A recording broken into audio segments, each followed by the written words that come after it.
It did. Let's try VS Code. Let's try a console application. Oh wait, but it's fine. I can just copy and paste my code, right? If I want to make it WinForms, I just copy and paste it in Visual Studio. We could use GTK with the language. Then there's no need for VS. GTK.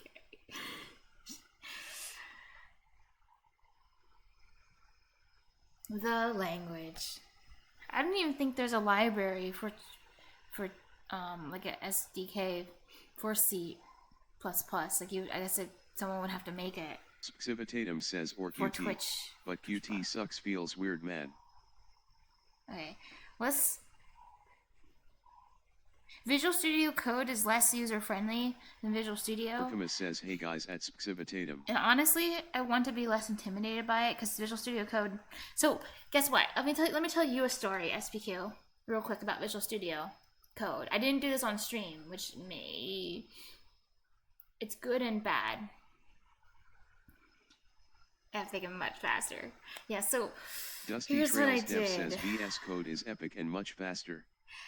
I put all these languages in, like Python and all the ones I think I might end up using, like JavaScript, C, and C++, because the compiler is the same for them both. And for C++ in particular, because you have to put the compiler in separately, and then you have to link it to VS Code. Like you have to go in your files and like you have to find the right thingy and link it. It took me 6 hours to do this because it wasn't working. But I did it eventually. But damn, that was annoying. That was so hard. Maybe I should have just did it on stream. Maybe it would have maybe because someone probably would have been able to like help, but I was just like so stubborn. It's like so frustrating. It's like I just want to be able to do it by myself. It's something so simple. I'm just trying to set it up. I'm not even trying to write a line of code. I just want to set it up. I was so mad.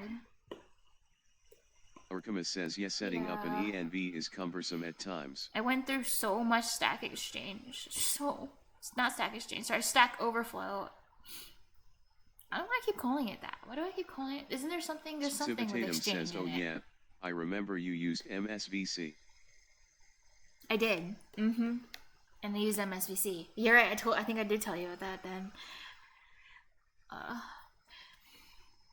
That was the most frustrating thing I ever did in my life. It was so Orcamus says that's why I like JetBrains stuff. So smooth.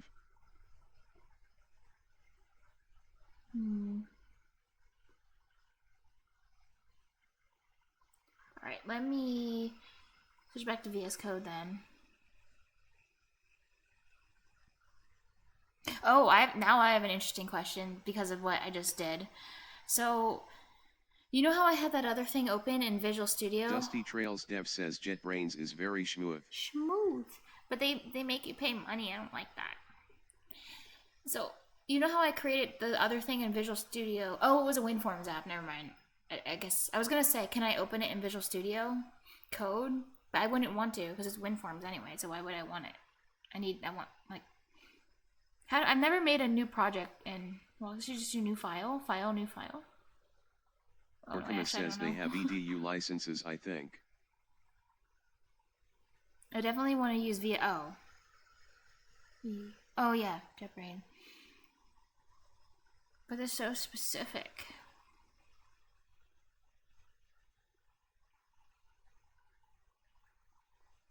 I want something that I can keep forever. Alright, I'm in VS Code. Does it show when I'm like in the menus? Let me see. Let me check my stream. So if I go like file. Oh nice, it shows the menus. Okay.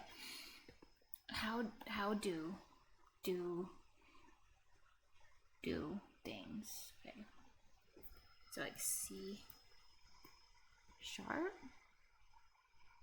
Is this not? There used to be like a menu, I thought that was over here.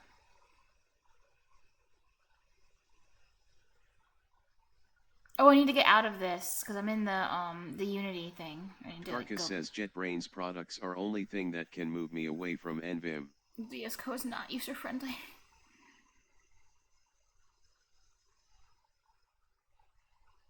I kind of don't know how to go out without I could restart VS Code and it would take me to the beginning. I kind of don't know how to navigate out of this. Dusty Trails Dev says NVIM is epic, but too scary for me.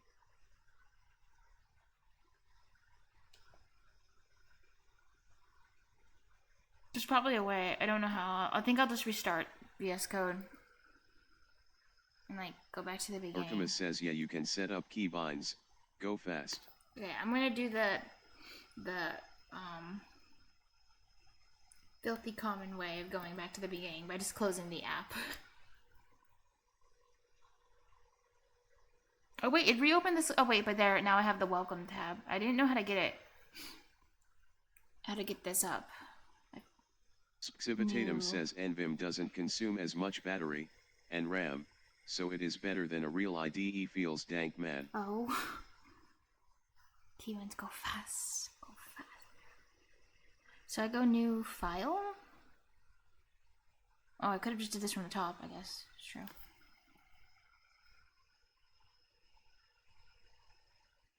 I don't know what the difference between a file and a project is. Do you think this should be a file or a project, this Twitch thing? Be a real IDE. I don't know, maybe the IDEs aren't real. Garcus says what makes an IDE be real IDE? Because whenever I use an IDE, they make me question reality. So, are they real? Project. Okay, thank you. Orkamus says project, probably. Okay, so... Dusty Trails Dev says you can make it a project. You'll probably need more than one file. Is it... It's gonna force me to have more than one file? Should I still do it then? Is this gonna be done in more than one file? Wouldn't my bot only have one file? Xivitatum says at Tgark. Okay, there, it's back.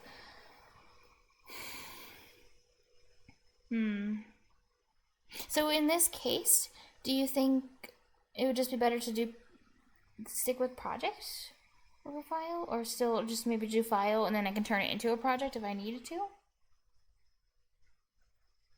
Like, or copy and paste it into a project? Xivitatum, yeah. By that definition, well, I need to use the TwitchLib library no matter what. Laughing face. Look at the amount of bugs. Oh.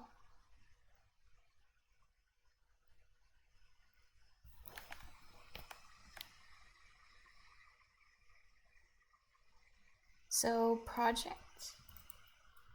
Wait, where was I? New file. New project.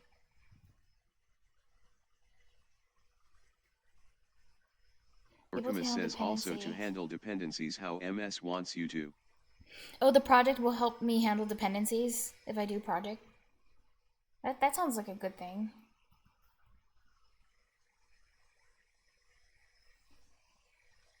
Alright, so new project, and then there's console app is what I should click, right? Because we're going to make it console. I don't know what else ASP.NET Core. Well, this is like, oh yeah, web. Oh yeah, we did talk about this, like their new, one of the new frameworks. Like, it came after ASP. Wait, is .NET the same thing as ASP.NET? I don't even know. Okay, we're doing console. Okay, it's also gonna be called Salty Tears, and hopefully there's no like naming problem, since I called the last one the same thing. Orkamus says I think ASP.NET is for web apps. Oh.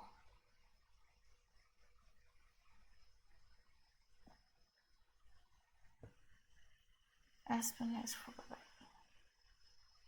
Okay. Oh, that's for the website of it. I'll remember that.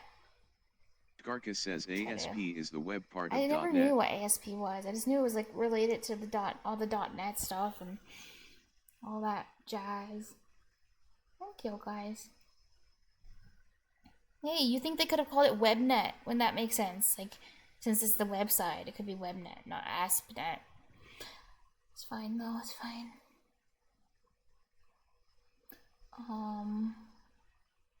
Okay, I need to choose somewhere to save it too. Give me a second. Yeah.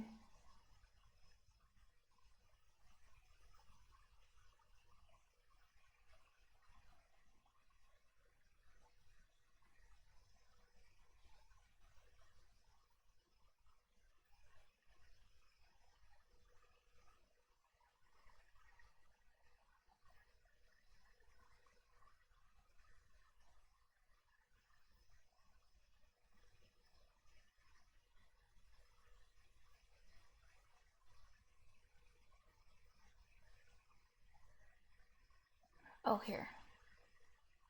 Let's put it in here.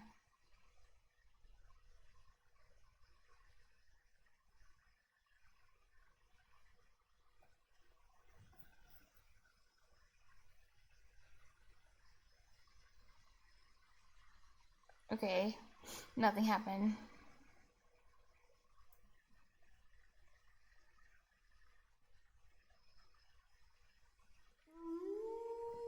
Think you ever followed?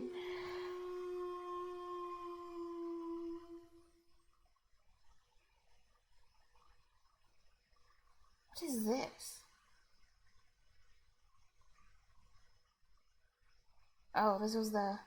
I don't know what this assembly thing is. Dusty Trails Dev says Apollo cheese, but I must go do PowerPoint for school. Toodaloo. I know what Apollo cheese is, but good luck, Dusty. I'll miss you. Orkama says at Dusty Trails Dev, hey guys, bye. Yeah, if you end up leaving Archimedes, it's gonna be GG for me. Instant GG. So I think I created it, but nothing happened. Oh, here. Oh look, I think this is it. I think I've done this. Okay, what is... Dusty Trails Dev says lurking time. Yay, you'll still be here lurking. Yay. Okay. Well, you're not really leaving then. Yay. I feel good now. Orkama says LOL, it'll keep the tab open. Monitor gang. Multiple monitor gang. You guys are true tech people. Like, if you don't have like a trillion thousand tabs, then are you really a software dev? Then it's sus.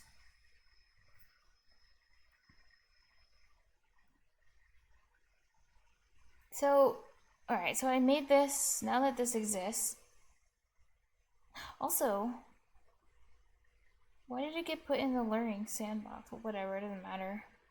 This got put into whatever, I might be wrong, but this just got put into my Unity projects thing. Orkama says OMG, one of my co-workers had like 4 windows with 40 tabs at all times. Oh my god. This is why sites like downloadmoreram.com exist. How? Does that matter? This got put, the thing I'm trying to create got put into the... Orkama says haha, I love that joke. This got put into this 2D learning sandbox, and this is my Unity project. Like, it got put underneath it. Is that bad? In the Solution Explorer.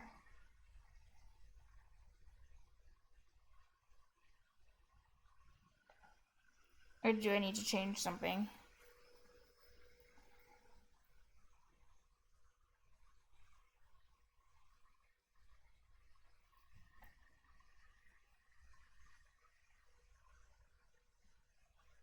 Yeah, I think I did. Orkama says, oh, I think you may have added a new project to our Unity solution. Can I, like, take it out? Is that how it works? Cannot be moved. Oh my god, it just says cannot be. So I deleted it then? I hate this. When it asked me to select a place in my desktop or whatever, like, that's not what I selected. But the solution just got put in there. Orkama says, wait, hang on.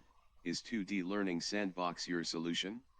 2D Learning Sandbox is the Unity project that I've been working on, like the files for in the Unity. Like, I've been opening them in VS Code. No? Question mark? It's the name of the Unity project.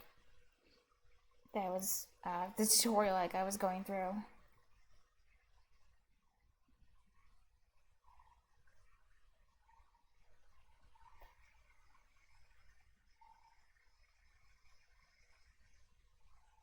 Maybe I should rebuild clean.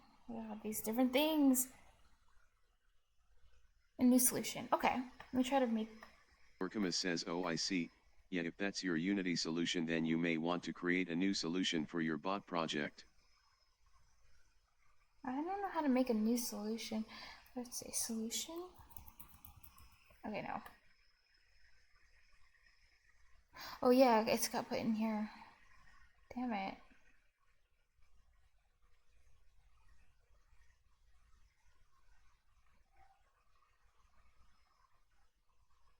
I mean, it shows up down here in the Solution Explorer, but in the regular Explorer, it doesn't show as being a part of it.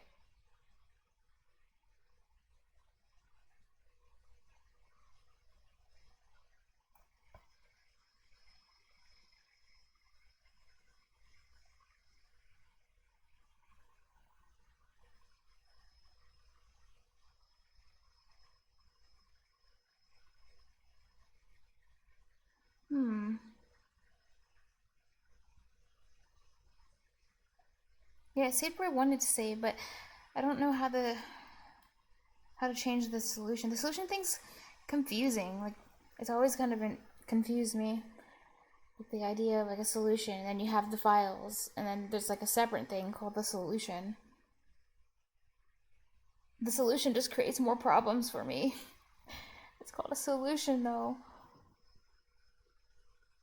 Oh, thank you. Archimedes, you're so nice. Oh my god. Artemis says, let me see.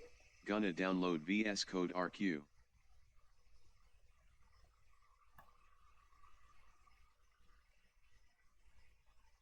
I'll see while you're doing that. I'll see if I can find some option in the menu for like related to solutions.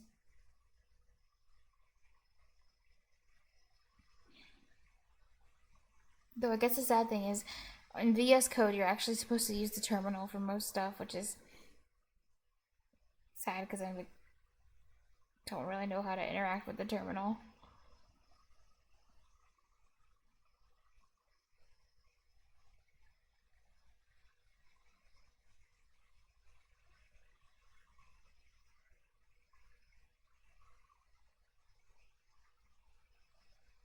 Civitatum says you can run .NET new SLN to create a solution file God, and then thank add you. projects to it. So I do this in this terminal thing? Oh wait, no, this is showing where it is. .NET new. Oh, I think it probably up here, up in this thing. .NET. Oh wait, maybe not. Maybe in the terminal. .NET new SLN. I'll try it down here and see what happens.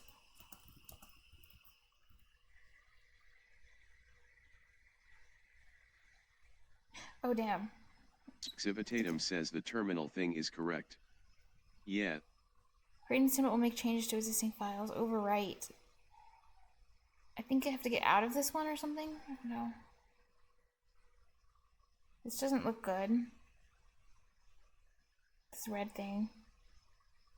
Red text looks bad.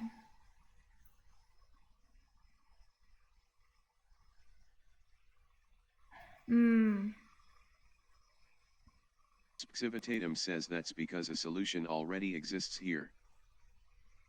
I don't know how to get out of it. Yeah, a new one, and then I want to put this into the new one. Civitatum says, but as I understand, you want a new one?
Oh, if I can. Civitatum says if you can remove it, you can do so and try again, or it suggests running .NET SLN new force, which will probably override it, but I haven't tried.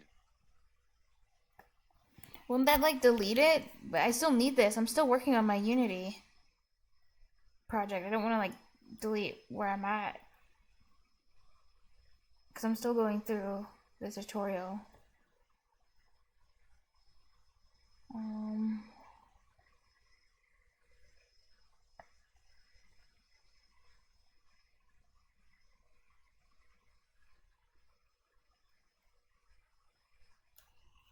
How to create.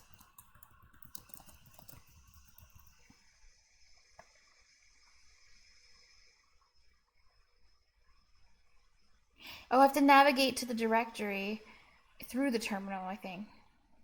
Some this. Use following commands. Civitatum says then I'm confused. If you need this one, why would you create a different solution? Oh, well, I need this one for the Unity thing, but I wanted to make a new solution. Wait, you're trying to say there's only one solution? Drakelink says you can try .NET SL and Drakelink! remove. Yay! I'm trying to do stuff. Drakelink, I'm trying to make a Twitch bot. I'm insane. Why would I do this? But it's because... Yeah. I'm trying to. Hi, I'm so happy to see you. It's been so long. How have you been? Are you enjoying all your new updates in Final Fantasy? Drakelink says obviously replace path to project with the actual directly. I am? How do I, like, get out of the Unity project directory? Okay, maybe I need to delete... Civitatum says that's not the salty tears. Oh, a minute. You're right. So I need to navigate out of this. So I need to go to the... I forgot how to, like, do this in console. CD? I need to use CD to get to the right directory, don't I? Hold on. Okay. So let me go copy the path or whatever where I want to put the solution. Drakelink says it's good to see you too. What kind of trouble are you creating today, Kappa? Oh, I am, like, opening the gateways to hell. Like, today will be the last day on Earth for everyone. Like, I don't, like, whatever I'm doing is, it's gonna, I'm summoning every demon. Enjoy your final day, everybody. I'm so sorry. I didn't mean to open Pandora's box, but VSOD will display Unity project still. Use code. Oh, I can do that too. Just write code and then the path. Otherwise, you only navigate in the terminal. Oh, okay. Thank you. Oh, so you actually have to open. So you actually have to open Visual Studio Code in the directory you want, and that's how it works. That's great. I had no idea this is what VS Code does, and that because otherwise it thinks you're working in Drakelink says, someplace. well, good thing I had a chance to live out my Final Fantasy. Oh my god, that's simultaneously like super sad, but also like super heartwarming too. I don't know how I feel so many mixed emotions. But in the end, I just feel like I let you down. Okay, so code. Let me go find the file path I want. I have to go back then. It takes me forever to navigate through. Civitatum says, yeah, you probably want the editor and the terminal synced. Wait a second, you probably want the editor and the terminal synced. Can I do that? Is that like a setting or an option? That would be great. VS Code. This is how I feel. VS Code is like... Orcamus says, I'm so lost in VS Code, lol, what face? You make me feel less alone. Thank you. Because I'm always lost in VS Code. And actually, I'm just lost in general with most software. But VS Code is something else. It is something. The only way it could get worse if it was just a pure terminal.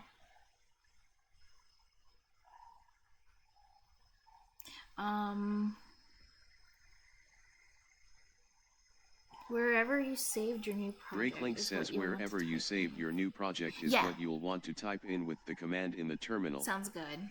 Yeah, I'm just navigating back to where I saved the project. I know where I did. I saved it in to go to users. So VS Code. Here's where I saved it. Okay. So it looks like I can just copy this. So I write code, and then this. I think I have what I need. So, but only because of you guys. Like, I would be so lost without you. Some key bindings don't go to the terminal by default or handlers. What? Why is it giving me this? Go away.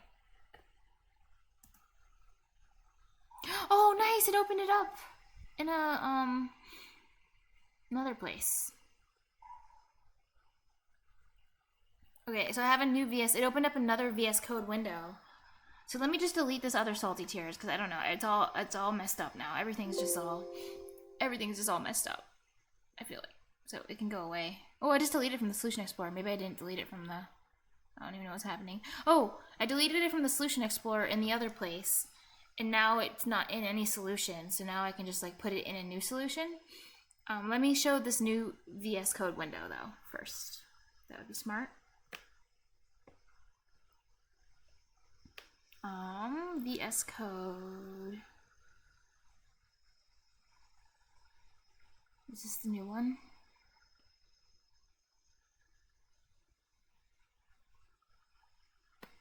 Okay.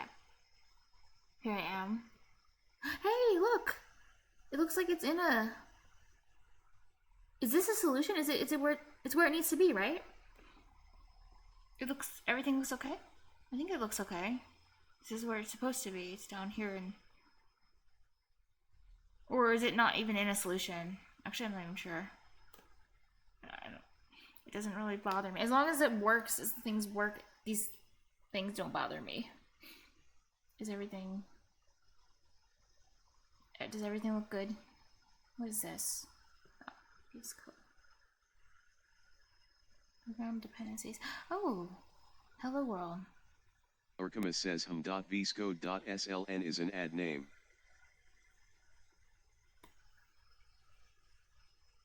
Oh?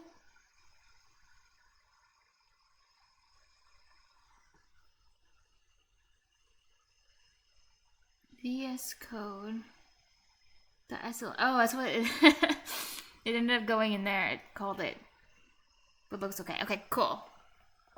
Orkamas says, but looks okay. It's because I opened it. So I saved the project in the default VS Code folder. So that's what I navigated to the folder. So I guess it just created a solution called whatever the folder was. I probably should have made another folder and named it like Salty Tears, and then maybe it would have gotten put into one called Salty Tears. But yeah, maybe that's what happened. I don't know. Should I like rename it? Can I rename the solution to something else? If I like go into the file explorer and try to like rename it, will it yell at me? I'm gonna try it right now actually. Screw it, I can do what I want. I'm gonna call it Salty Tears SLN. Hey, it didn't yell at me. Cool, so everything's good now. And then I have my hello world and we're done. We did it. This is my Twitch bot. You see, it what it does is it writes hello world to the console.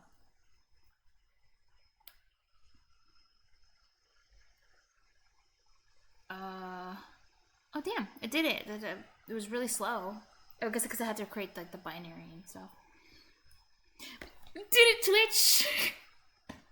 Yeah, says Hype Train or whatever, and Glizzy Overdrive and whatever. Thank you. I'm ready to accept my job at any of the FANG companies says, now. I did. LUL. We're done. Okay, so the next step is I think what I have to do is I have to install the TwitchLib library via NuGet. Breaklink says 888. Thank you, guys. You actually made me feel so special.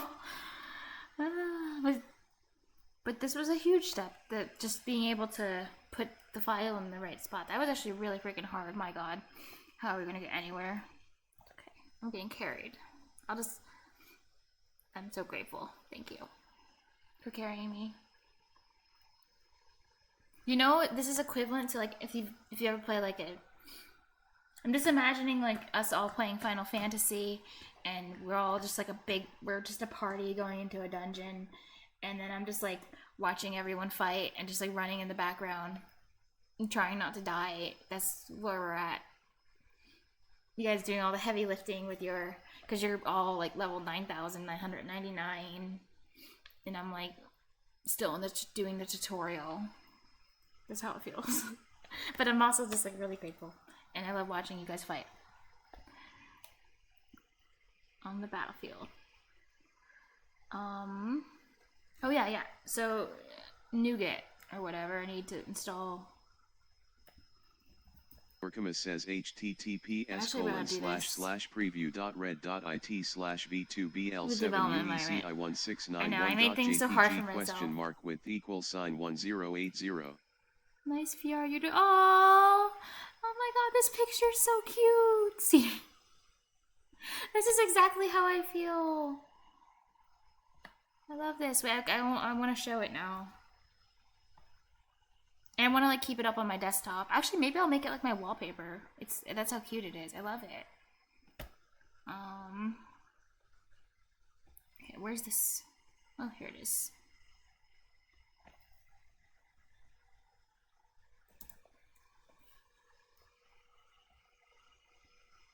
Look at this. Look how cute that is. Yay. And then I'm so bad navigating through tabs. This me guys. So, alright, I had something open, let me just re-find it again. It's like, let's see how I do it. Wait, I wanted the official, I think it was this link. Add a package. To add a package to your project, use the command NuGet add package in the command palette. Maybe in the project.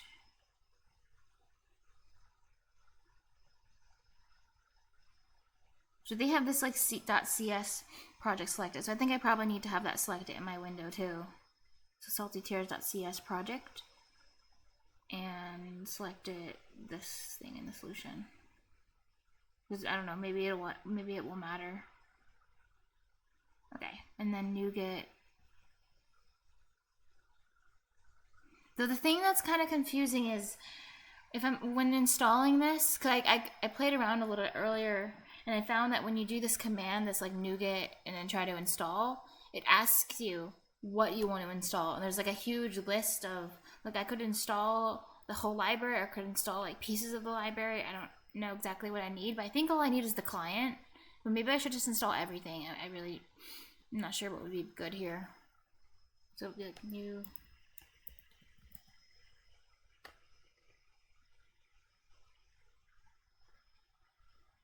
Oops, where's my Unity thing? Oh, there we go. Let's keep this open. Dusty Trails Dev says Newtonsoft JSON is nice, but there is a .NET solution that works just as well. Wait, what is Newtonsoft JSON?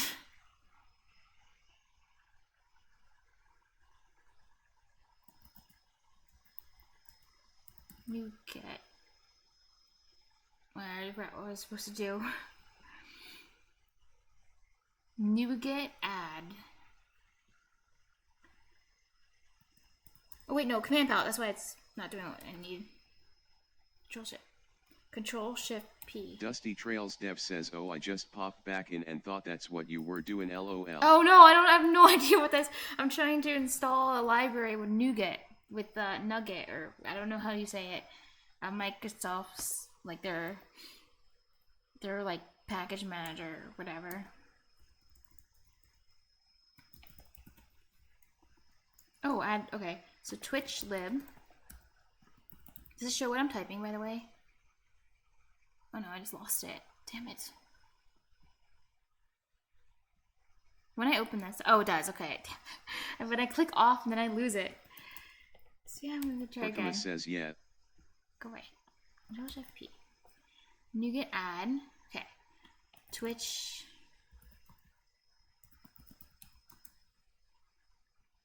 Okay, so there's a lot of things I have to pick from. And maybe this TwitchLib installs everything, but I know I definitely need this these client things. Do you have any suggestions on how I should do this? Should I just install them? Should I just click this one and maybe just take everything just in case I'll need stuff later? Like the says you AP... probably want just the TwitchLib one. Okay. Latest. Alright, cool.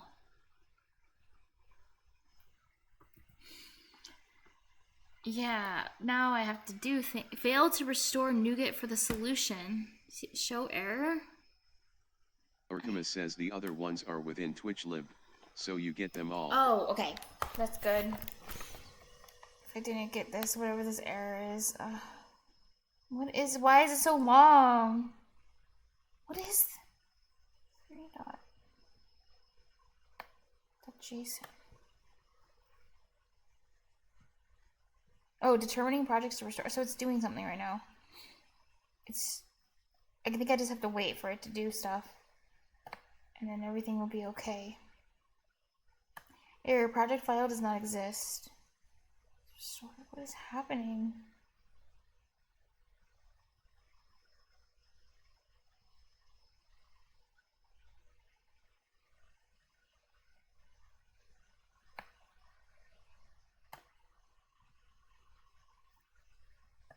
Do you think it installed everything correctly?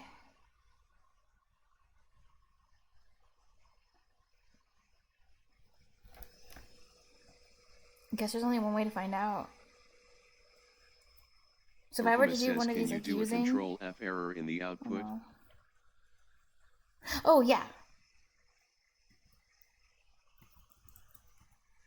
No results.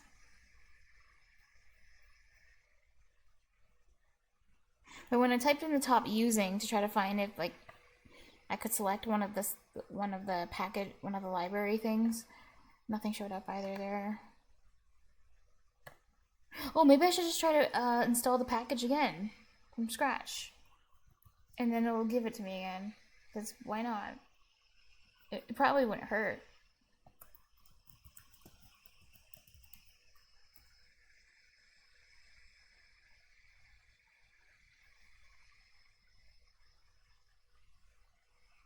Okay, nothing happened. Problems.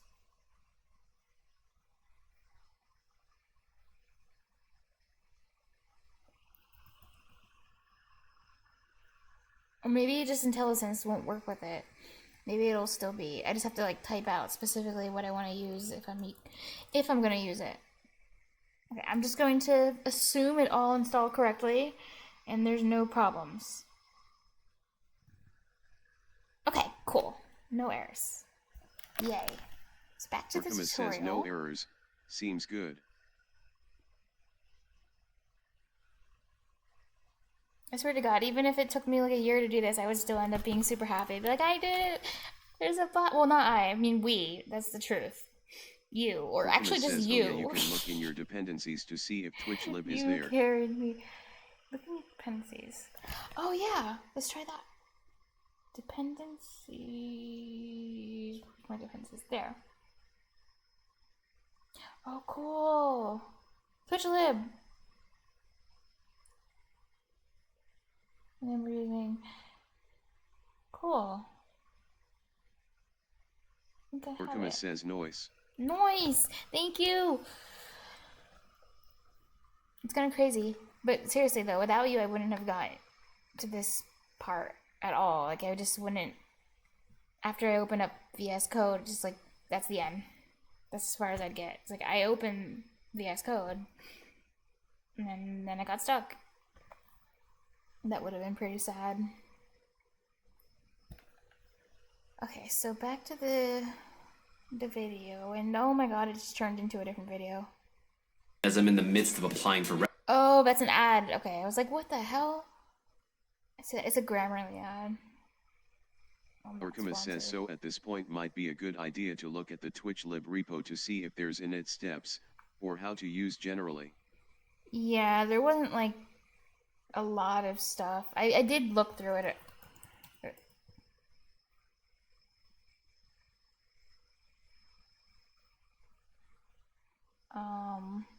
talks about some of the features. They have like the full documentation, as in like you can just look through like the classes and stuff. But yeah, I should have this open VS still. Code feels unnecessary, complicated. TBH.net add packages simpler. CLIFTW. Oh, wait, that's less complicated? You still have to type all that though, to add and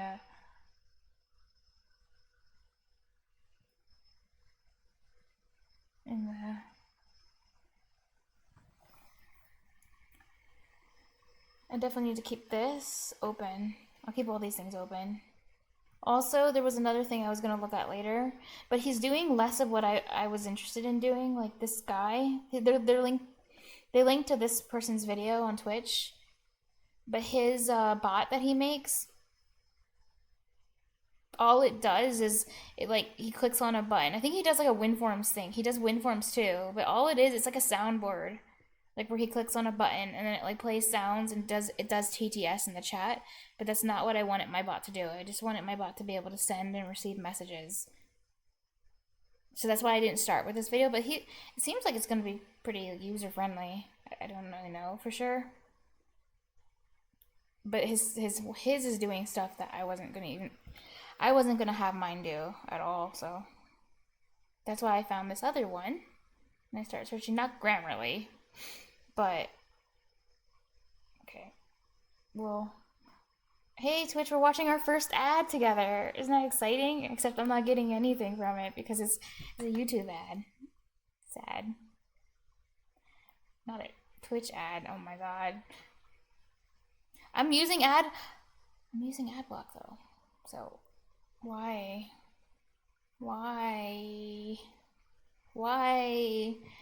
did the ad come back? No, I don't want YouTube Premium. That was fun. Okay. Now I have to go navigate to... Have a look at how to have a more meaningful name in the code. You can resize this window and do what you want with it.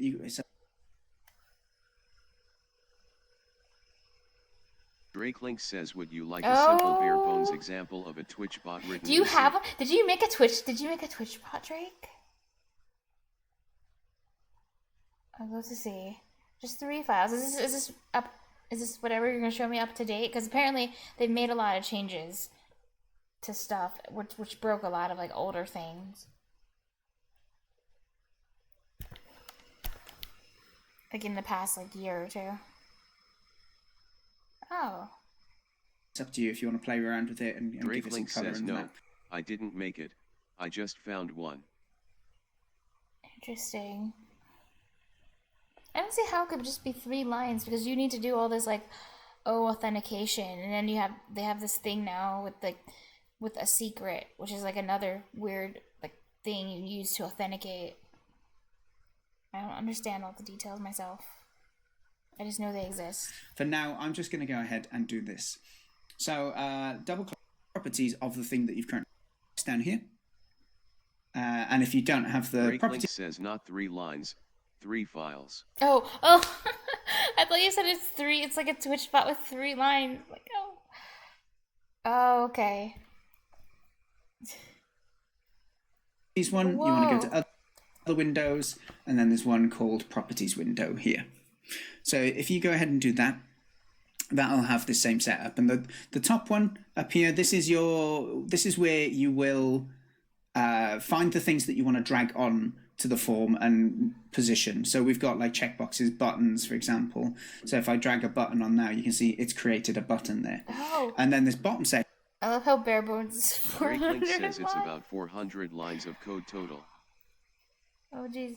Pray for me. That is where you have the properties of the thing that you've currently selected. So this form, for example, is called form 1 at the moment. If I want to go ahead and make it be called something more... Someone has a video. I'll save this.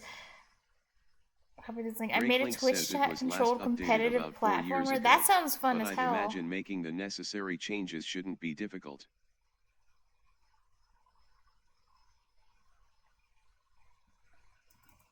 But what if it just doesn't, what if there's multiple errors and then have to figure out? 4 years ago, oh. Well, don't worry, I'm working through a tutorial, so there's going to be code that I'm, you know, following along with or trying to, any of it that works that I see. It might be easier starting from like building it up maybe than from like a small amount of code. Yeah, I'm just gonna skip that. I'm not even gonna bother with this. Breaklink says But it's still it doesn't interesting seem information. like I've never creating used a WinForms GUI before. would even be necessary for what you're wanting to do. Yeah, I'm happy with like that's why I went and started doing console. I was originally doing the WinForms thing, and then I was like, you know, I'm just gonna do console. I don't need the GUI. Appropriate, like Dan Spot. I didn't capitalize my name. How unprofessional. But this part shouldn't last particularly long. This part where he's talking about WinForms. Then I can go ahead and do that. Now, I might want to go ahead and do the same with the button. So I'm just going to go ahead and say this is going to be starting our bot off. But I'm also going to scroll down for the bit where it has a name. And down here it's got something called button 1, which is going to give it a name. This is going to be called our start bot button. So we're going to click this in order to get the ball rolling with the code when we get started. And the reason I've renamed it is what we're going to do next is we're going to double click this button, and that'll take us to the code where we can define what we want to happen when we click this button. And I just wanted the button to have a more meaningful name in the code. So I guess in this case, instead of a button, it would be like, it just starts when I would just want it to do, when I click the play button, which is going to, you know, I don't have to even have this button. Orcamus says all looks pretty straightforward actually. You think so, Looking at Orcamus? the README. Oh, that's a relief if you think so when you looked at it.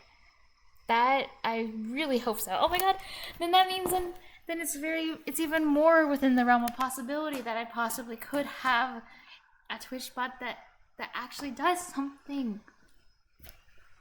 No way. Orcamus says yeah, there's sample code there. That's cool. You can resize the... Oh, I do need to find, so one of the first things I'll need to do is find a way to not show the OAuth authentication on stream. Orcamus says whip out the control But C, I control obviously, V. I want to show the code, but I need to find a way to like make it so that doesn't show up in the text. Whip out the control. Yes! Control C, control. Like a real programmer. this window and do what you want with it. It's up to you if you want to play around with it and give it some color and that. For now, I'm just going to go ahead and do this. So with it and you can resize this window and do what you want with it. It's up to you if you want to play around with it and give it some color and that. For now, I'm just going to go ahead. Oh my god, I just thought of something really stupid.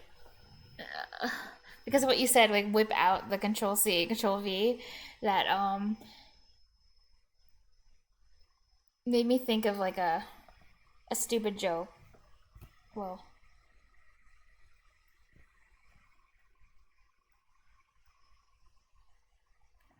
maybe I should say it. I don't know. It's like stupid and maybe slightly NSFW, slightly. But I was thinking like if Control C and Control V is so essential for programmers, and when two programmers get together, they ask if they can see each other's Control C and Control V. Okay, sorry, I'm gonna keep watching the video now. And do this.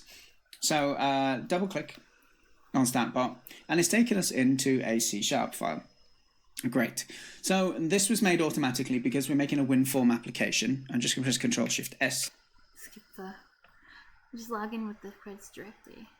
Orcamus says looks like you could just log in with creds directly, so you can load M from a file that you never bring on screen.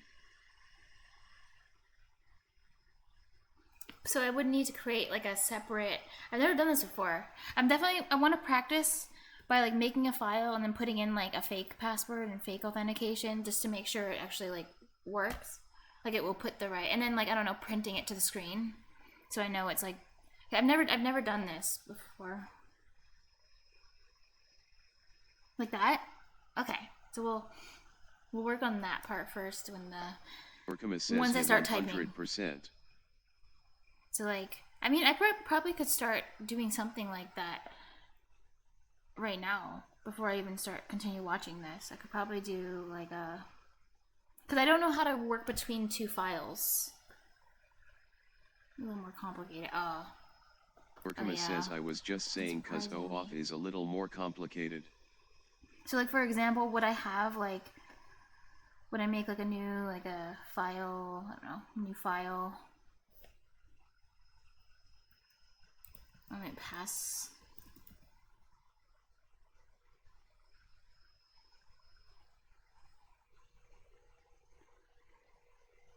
I was supposed to call it .cs. I'll call auth.cs because it would hold my authentication stuff. So I would do something like how would these be? How do you connect them? Like I've never done it, so it's like string, for example. Oh, JSON. Orcamus says yeah, like a JSON file, with contents, name, my name, password, 1029133409. Oh, you would do it. Oh, okay. Can you do that? Can you like make them from inside of here? Could I like rename this .json and make it JSON? JSON. Hey, now it's JSON. Orcamus says and then you can use a JSON serialization lib, like Newtonsoft, to load it. Oh, but then I do have to have that add-on, right? And that's what Dusty was talking about. Because he thought I was talking about NuGet package manager, and they were like, Newtonsoft JSON is nice. No, here comes new. Now we're actually talking about it for real this time. Newtonsoft JSON. Wait, Dusty said there's a .NET solution that works just as well. Orcamus says yeah, that one is good. Oh, you mean the .NET solution one? Is there one that's already built in? Because maybe it'd just be easier just to use whatever comes. Orcamus says oh yeah, if there's one built in that could work too. Oh, okay. Let's see. So it's JSON, and then so you. Let me copy and paste. Wait, maybe this is bad, but no, we already said Control C, Control V is absolutely essential. So I shouldn't feel guilty about doing this. So it would look like this. Oh, this is so cool. So, okay. Let's see if I can pull from this. If I can like figure out a way to. Orcamus says perfect. Yay! So next step. How?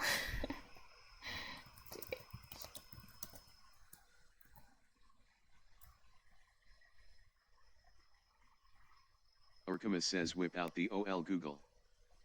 Yeah, it's part of the official programming test. Can you do the Google correctly? Can I? I don't know. I have no idea what this is JArray.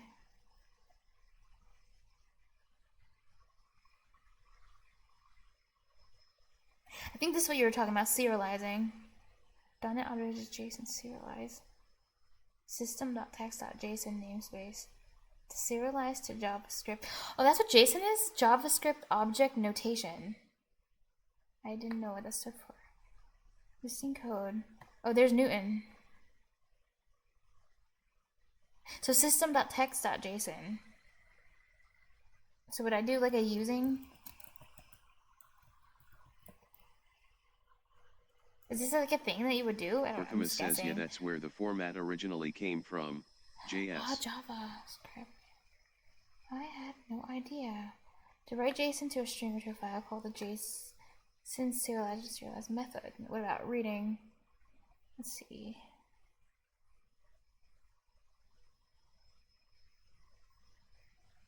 Serialize.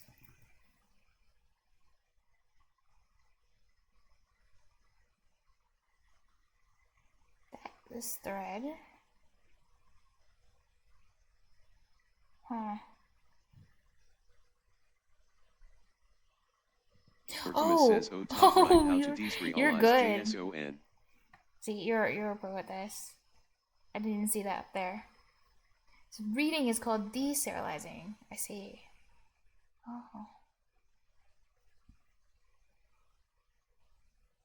Deserialize JSON string.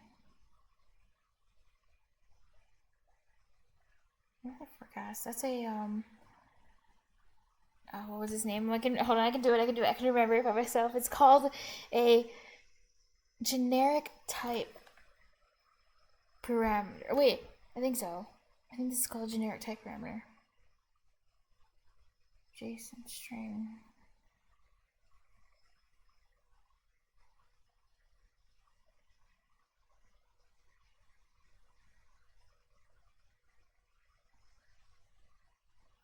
I don't know, why would this have to be? Also, this JSON string thing, this is down in public class program.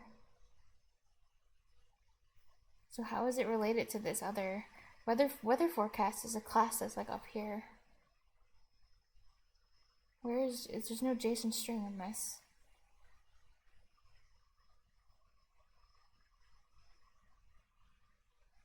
Oh wait, weather forecast, this one's capitalized, this one's not. Oh yeah, but yeah. I don't know.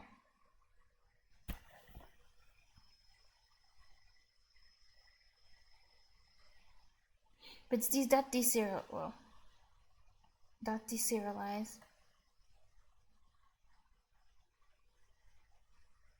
So to use this, I have to put a using statement, don't I, to like put it in my code? To use both of these. System.text.json namespace, yeah, because using is for the namespaces. System dot text dot JSON.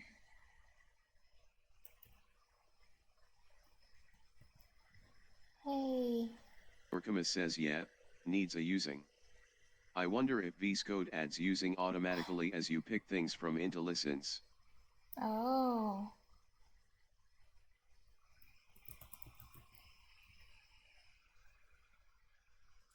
Would it? I could try it. System dot.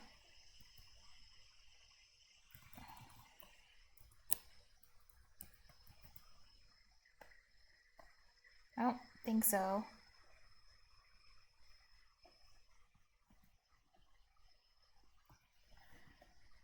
Okay, so now I need to try to deserialize this.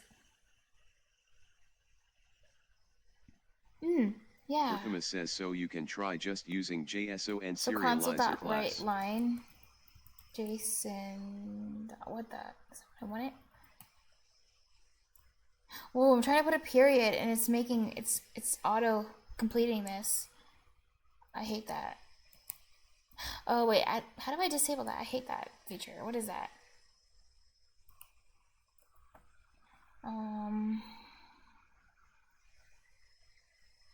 I already forgot what it was supposed to be. JSON serializer dot. I need to deserialize though. JSON serializer dot deserialize. Serial. D.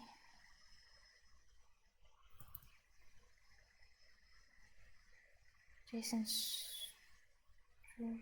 What is this thing that's JSON string? Oh.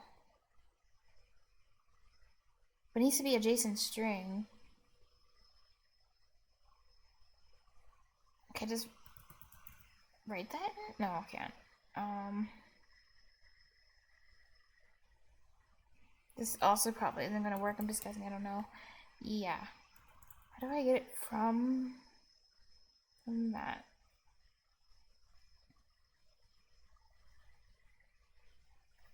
Let's see. This other example is okay, yeah. Is okay, look at this. Oh, need to load the string from the Orcamus says, yeah, you need to load the string from the file, File.read all text. Oh, Author that's how you JSON. get it. Oh my god. This is so cool. Okay, so I'll do that first. Load the string file dot string auth string. Wait, are these supposed to be? I don't know if they're supposed to be camel case or Pascal case, but probably camel. Auth.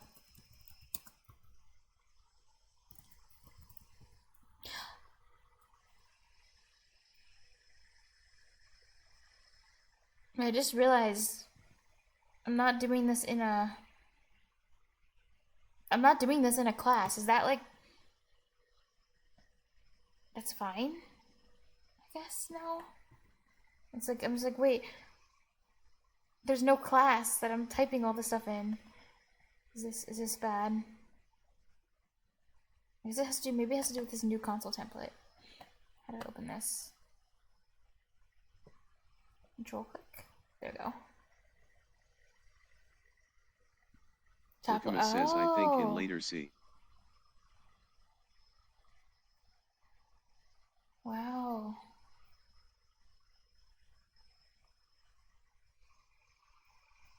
Do you think I should still put it in like a class? Or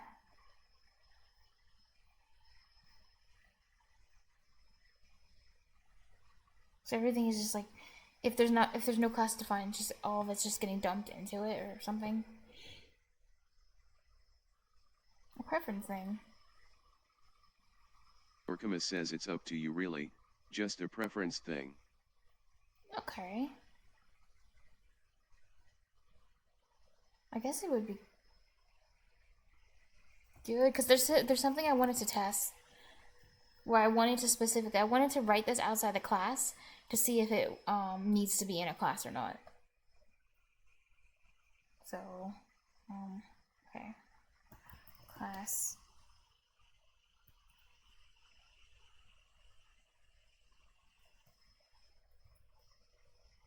I was gonna call it program for now.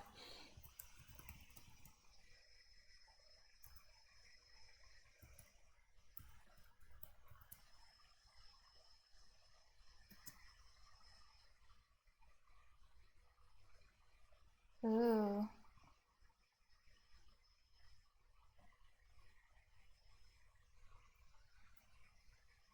Oh wait, everything needs. Never mind.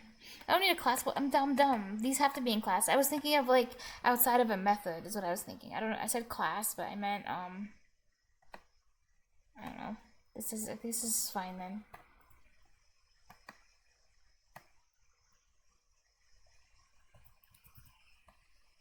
Let's see, public side.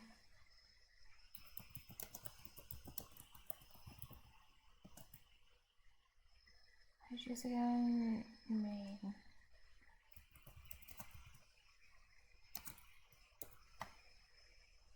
Okay.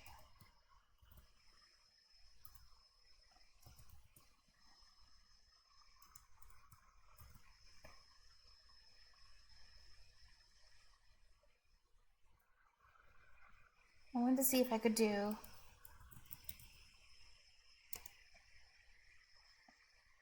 What's wrong with this? Ooh.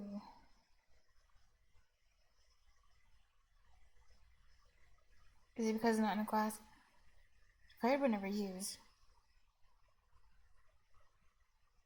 Oh, it's global code ignoring main and short. So I can't do this anymore then? Because it's no longer part of.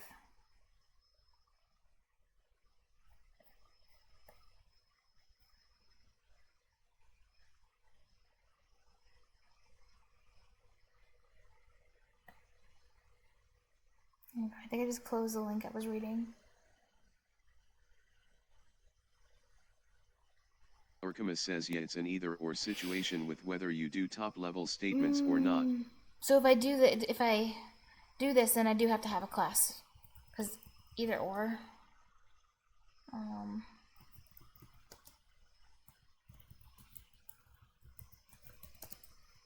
Maybe that's what it is.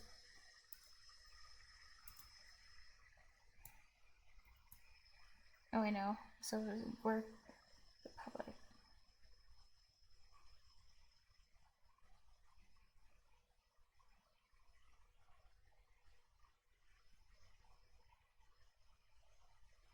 Must precede the member type and name. Orkamus says yeah, at least if you want an explicit main function.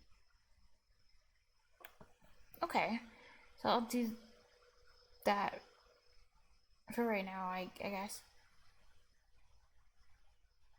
Modify public must precede the member type and name. I don't know what's wrong with this one. Maybe it's because the rest of the code is incomplete. Okay, string,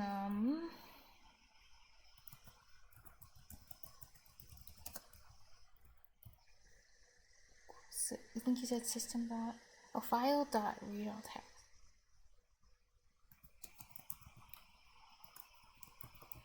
Oh, this is cool. Read all text.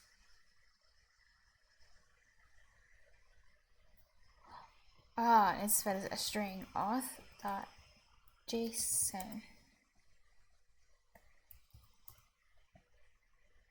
Hey, there you go, that fixed it. It's because the string was messing up the, I see you. It was like getting confused with that. Deserialize. Oopsie. That's true. Or maybe it needs to, wait. Orkamus says so this might be similar to the other day, where that Yes. line isn't run because it depends on a program instance being instantiated first. That's exactly why I wanted to do this. That's why I was putting the program in the public static void main, because I had this feeling it won't run if I put it up here. And I just wanted to test, like, if my hunch was correct, and it doesn't. If it's the exact same problem, then it's like, yes, that's the only reason I did this. It's for science. You're right. Says, it's worth it. It was worth it. You tested for science. You're right, because it's outside of what's being run. It's like it's not instantiated. Science. Program instance being, okay, cool. So instead, we put it down here. There we go. That was worth it. All the extra having to type out this just so I could put it outside the method. Did I spell deserialize wrong? Oh no, I don't think I did. The type argument. Oh, I have to use a generic type parameter. Orkamus says you could maybe add a static keyword to the field, and I think it Oh would run then. really? Oh, I'd like to see that. See if it does. Let's see. Static.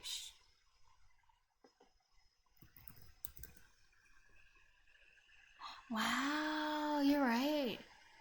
I'm gonna make a note of that too, because this bot isn't just supposed to be a bot; it's also an educational bot. The line below, just so I remember this, requires the static keyword. Take away.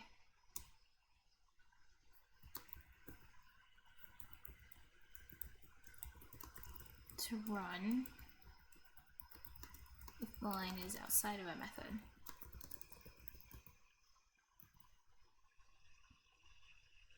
Ah, so cool. Okay. So I want to figure out what's wrong with this. JSON cannot be inferred from the usage, so I think it's saying I have to have one of these weird thingies. So weird. So program? What's wrong here? Oh. Console.write line. I accidentally deleted one of these. Okay, let's see if it writes it.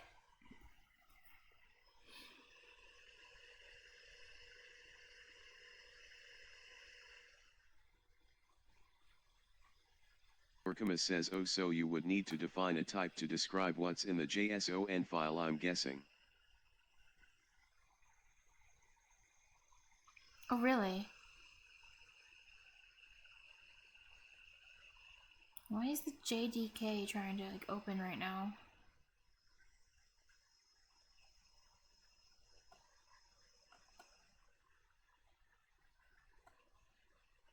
I'm not even doing Java.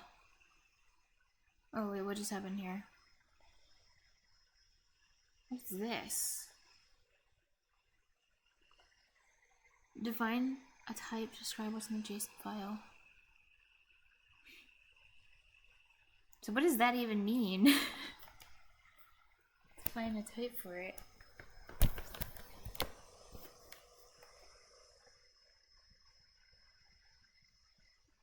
Unhandled exceptions.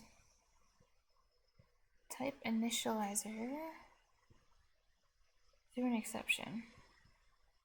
System.io file not found exception. Could not find file. Auth.json. Orkama says O can find file.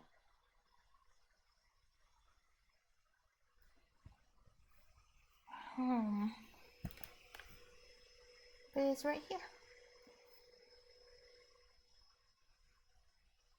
Type.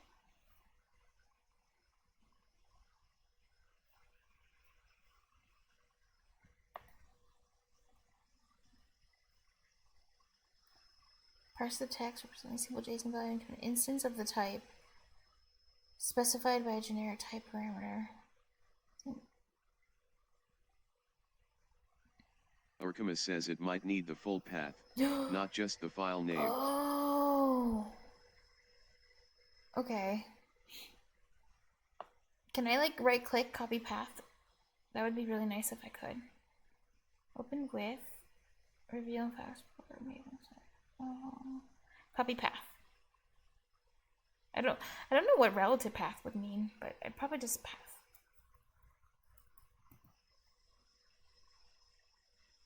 With a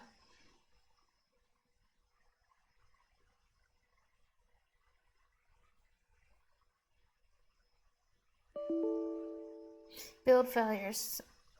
This failed to build. Would you like to says continue? You can also get the working directory like directory.getCurrentDirectory.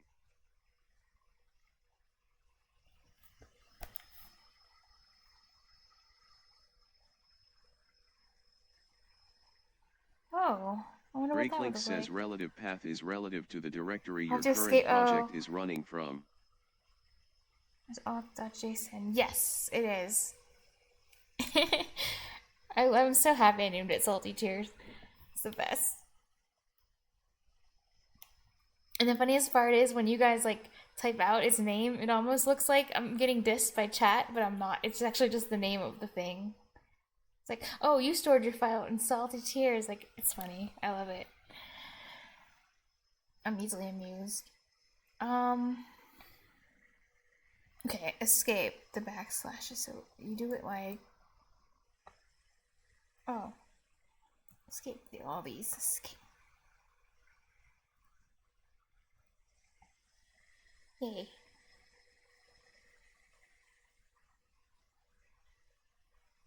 Oh, that's what it means. Relative in the sense of. Breaklink says which is generally recommended I'll do it like in that programming, then.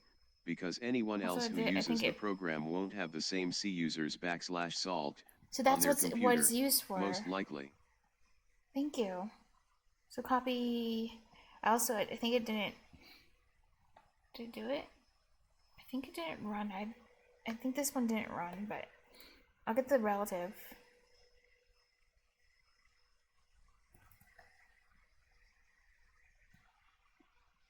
Yay.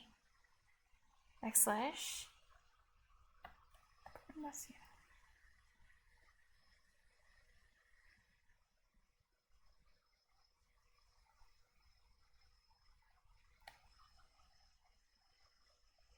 Let's see, where's my error? Unhandled exception. System.type initialization exception. The type initializer for program through an exception. So it's something wrong with my generic type parameter. I don't understand what these are and what it's. I don't understand what this is for.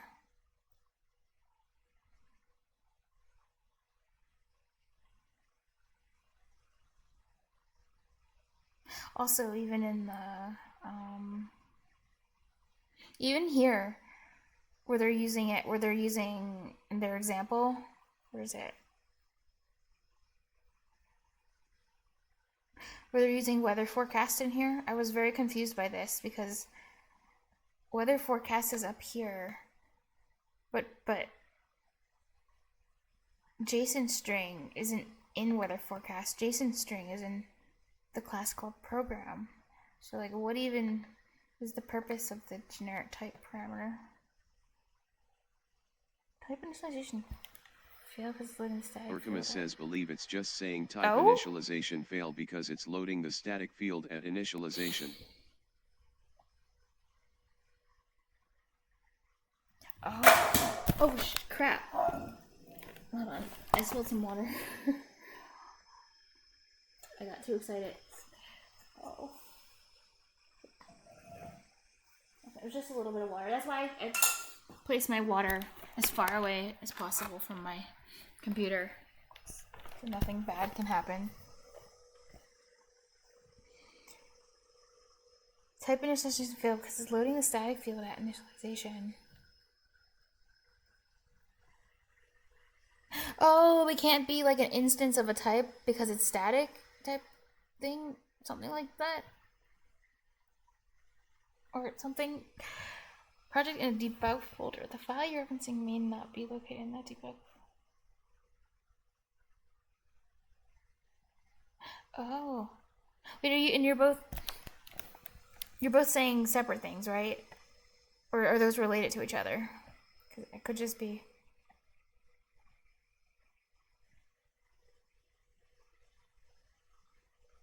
Oh, it's a red hair. Urkema says not just that type initializing error is a red herring, the real problem is a file can't be found. Okay. Why does that happen? Why is that red herring being thrown? Because you guys both seem to understand what's happening here. This is weird. The initialization fail. Drake Link says if you look at the error after the initialization fail. Oh, yeah. Oh, I didn't see it. Could not find a part of the path. Okay. You sure Dusty is Trails bad Dev error says C. handling. Good to know.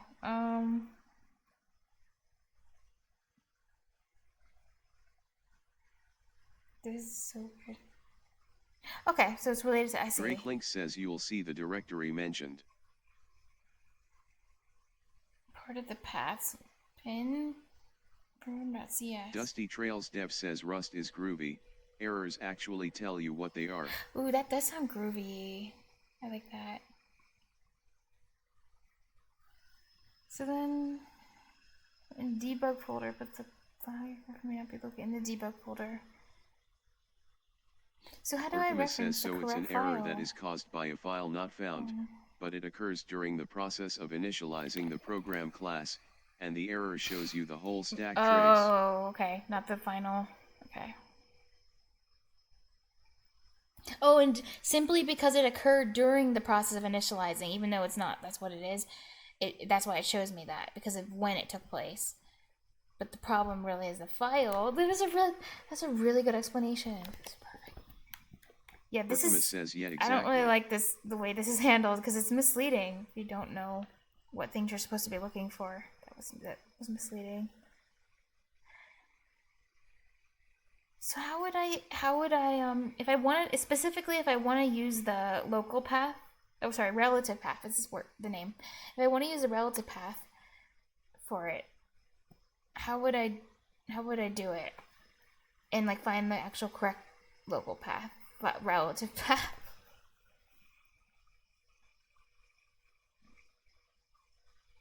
But then maybe it's supposed to if I don't know where it's being, the temporary debug file, if I don't, like it'll be relative to that, but then I don't know where that is. Do I need to find like the actual like the binary or whatever it's generating?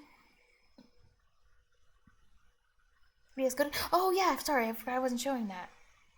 Thank you. Drake Link says could you bring up VS Code again? Of course. Anytime. File that readable text expects an absolute path.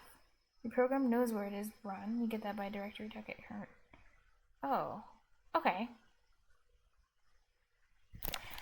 So I can do directory.get current directory. And then does that, I have to store that in like probably a string or something. I guess I'm going to make everything static now so that I can run these other things. Static string.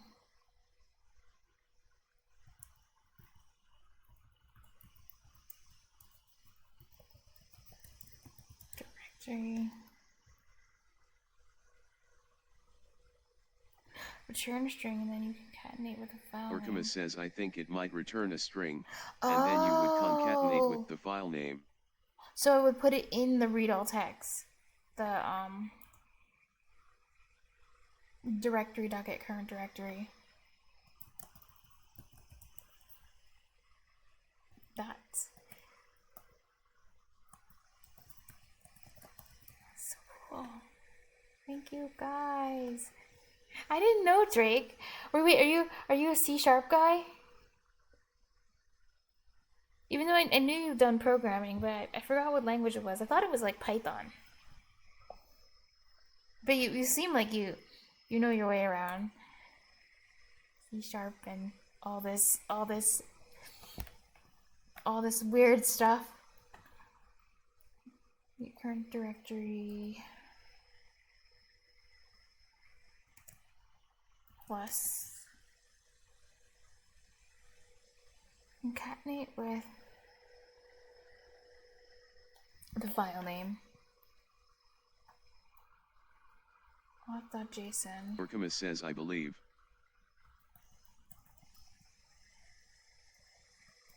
Okay, cool. Auth dot. Drake Link says no, I am not at all. You're I good. have about zero familiarity with C. Crazy Town D.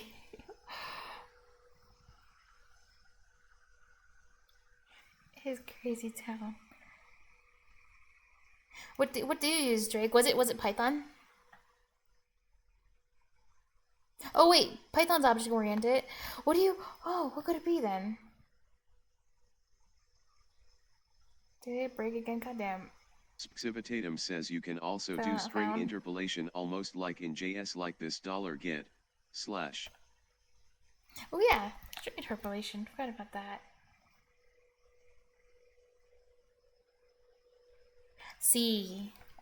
I see. Drake Link says no, when I have programmed before I used C. That's cool. Shut up, Elliot. I knew Elliot's gonna come in. Oh, be bad. Biased.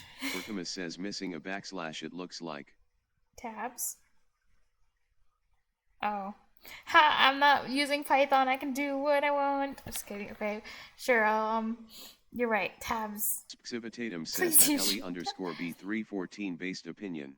Yes, ma'am. I shall use my tabs. Tab.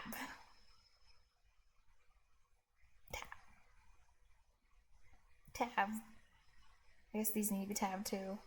Tab. There. Tabs. So, oh.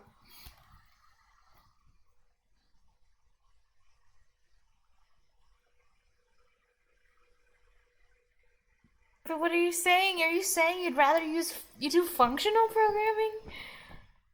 Ellie_B314 says at Civitatum Kappa. But what did I do wrong? Why can it not find my JSON? It's right here. Find my JSON. I can't, it's not like the Unity editor where I can just drag the auth.json. I can just drag it in here. And then it's like, it found it. Yeah. So I'm gonna try dragging it.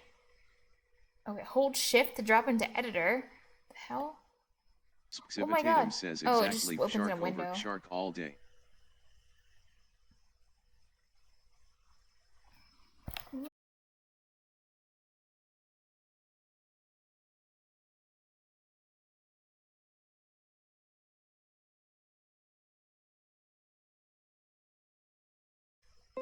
Finally, oh my god, I'm so over all this dropping.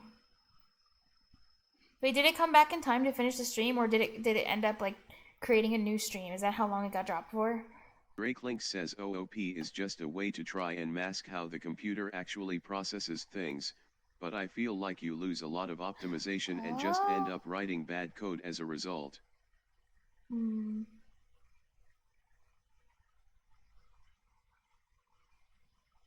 I see. Oh, yes! Okay, good.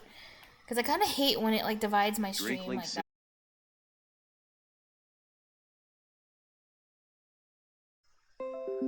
Okay.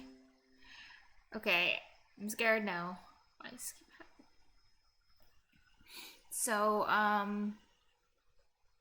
it's starting to do this more often over time. Wait, why does it say I'm connecting to chat? Wait, can you guys hear me? Is my stream up? Oh my god. Did it break into another stream, or did the stream manage to stay up? I feel like I shouldn't ask that anymore, but I am curious. Says, I hate it here. Why is this starting to happen? Is the computer just like overwhelmed with like all the stuff, all my tabs? Do I have too many tabs open?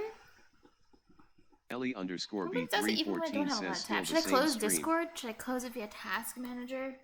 Is that the problem? I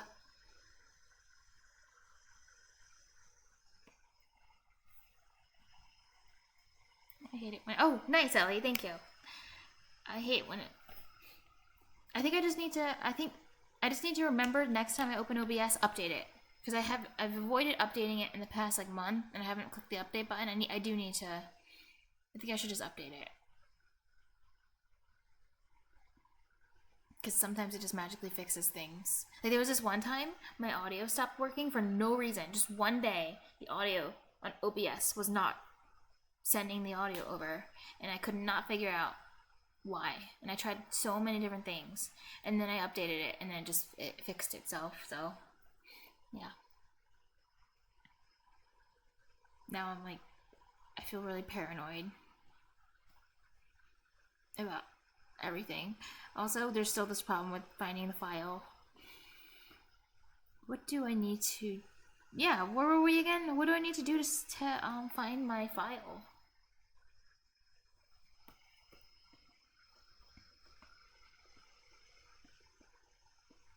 What.json? You said it was... Someone said... Let me see. Because then we started talking about object-oriented programming bad. This is your fault, Allie. You... Ellie_B314 says at salttoserenity try salty tears /author JSON. Oh, and okay. Backslash. Oh yeah. Salty. Oh, like I could just do this, but like, I mean, just a backslash. Orkamus says you can also look in the bin/debug folder to confirm author JSON is being copied there during the build process. Oh, okay, yeah. I need to look in there too.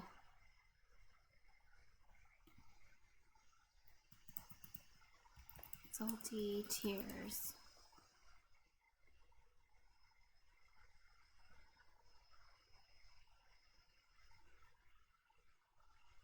Okay, I guess I'll check the... I'll need to check it. Bin debug folder. Okay, time to go exploring in File Explorer again. Bin/debug folder. So where... Ellie_B314 says... Does that exist? Do I have to go find like Visual Studio's actual folder to find bin debug? Where would that even be? Or is there a place in the UI I can just jump to the bin debug? Oh, okay. Run debug. Orkamus says it's on the Explorer pane on the left.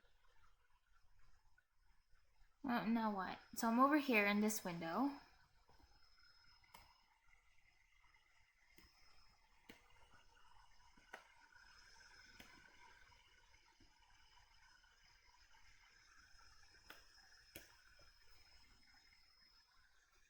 Xivitatum says you can run find name auth.json. Fine, it's fancy. I'm so used to GUI. I feel so scared when I'm not using a GUI. Okay, I'll try that. Find. I'm still learning all these things. How long will it take me to learn these commands? Find. Dot. Name. What does the dot mean in this like in this syntax? Why did it use the dot? I've seen it before. I've used it before, but I was always like, why is there just a dot? Current. Oh, cool. Current name. Auth. Civitatum says dot is the current directory. Jason. Thank you, guys. Thank you. Parameter format not correct. I'm crying. Double dot is the parent directory. Oh. Cool.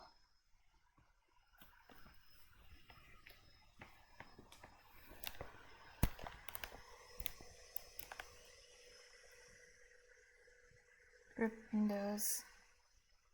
Civitatum says rip Windows.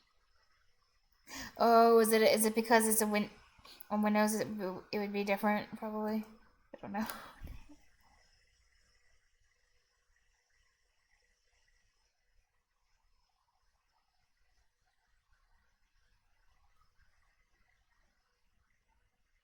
Because I could always go in what was the thing I had open? Okay, here.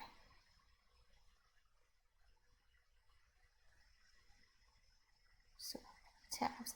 Okay, I can just reuse this one. What is this Google search?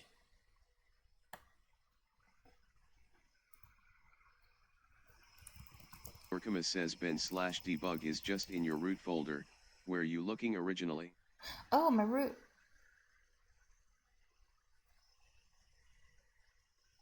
Where's the root folder? How do I go there? Oh. Civitatum says probably yeah. I'm providing the commands That's why it says that would parameter work on form. I Linux, see. but no luck this time. Grip Windows, indeed. So is the root folder the place where the project is saved? Because I don't see anything that says bin in here. I see VS Code. Well, this is saved in my user folder. If you open up VS Code again and okay. open Explorer pane. Project root. Oh, this one down here, like this in the Solution Explorer. Like reveal, maybe they reveal this in File Explorer. Where the solution is.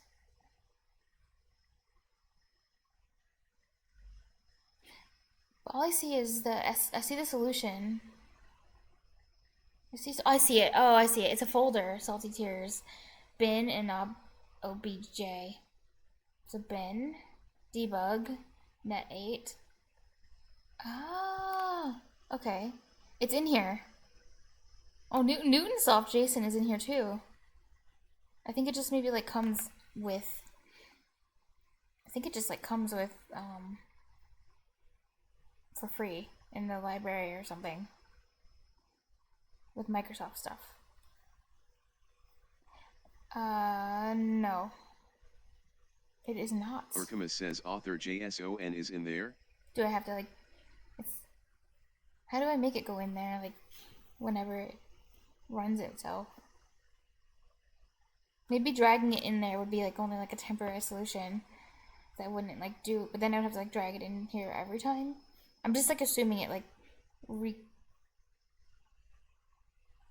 build resource.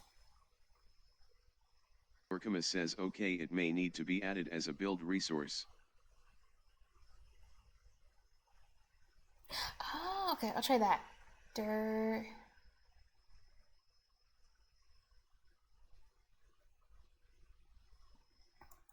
Define directory s auth JSON. Oh.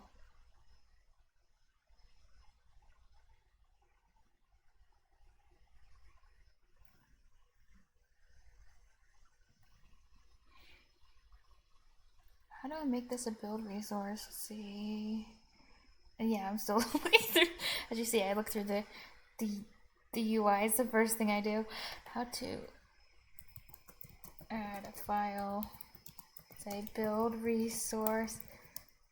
Intuition. See. Civitatum says then I give up. No, don't. It's okay. SVQ. Never give up. We'll be okay. I need you.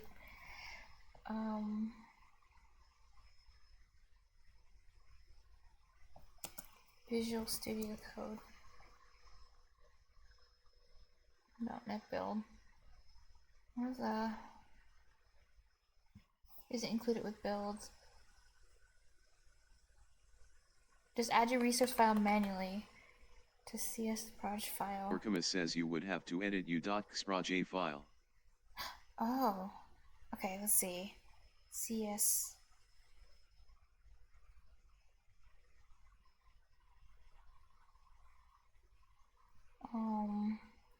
Proj file.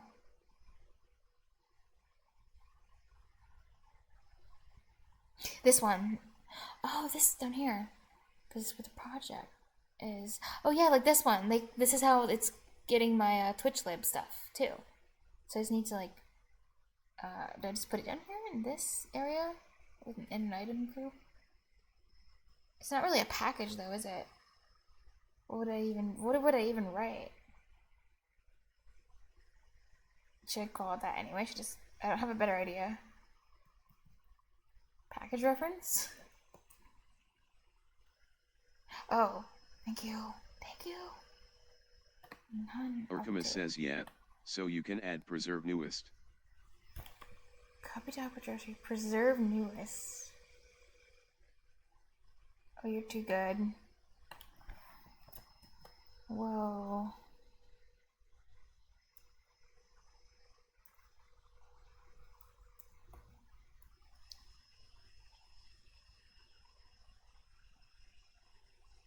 Copy to directory.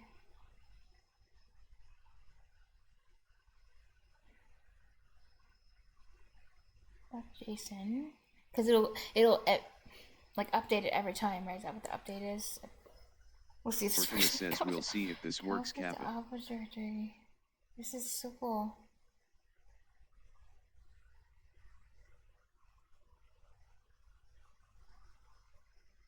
JSON's so weird. Preserve newest. Okay.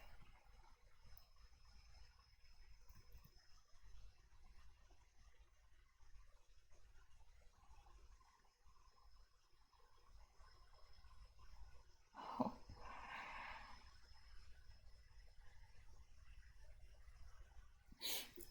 Yeah. VS Code is something it's just else. To right-click on the file, add to build or something like that. Yeah. The Orcamus IDE says similar with uncomplicates JetBrains. things. See if you want to use an embedded resource, or if you want to copy files to your build for content, include always content. Wait, content. Did I not do that in my thing? Let's see. Did I save this? Oh, should we write content? Like content include copy files to your build folder. Should I try this one? Oh, and content include. This is a different one. Always. We'll try that. Orcamus says yeah, try all the things. All the things until one thing just does. Okay. Always.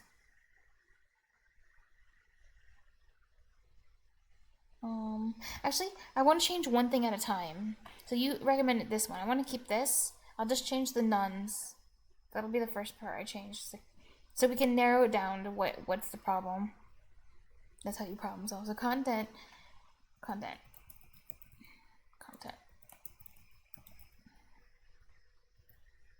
Orcamus says you'd need to rebuild OFC and recheck bin/debug.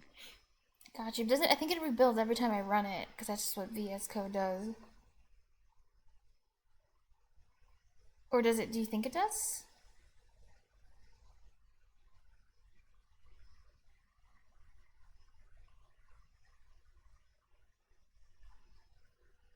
Okay, cool. So that didn't work. Orcamus says yeah, it should. Always.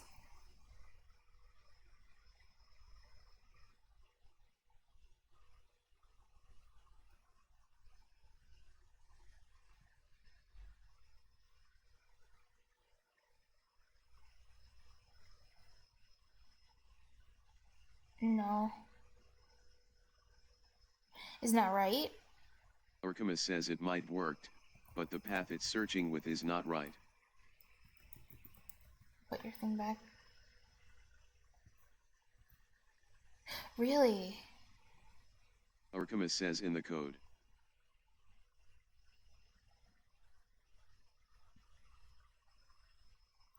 Like maybe just the auth.json? Now we know we need to add that other thing. Okay. Backslash. Orkama says needs a backslash. Oh yeah, because it won't put the other one in. Okay,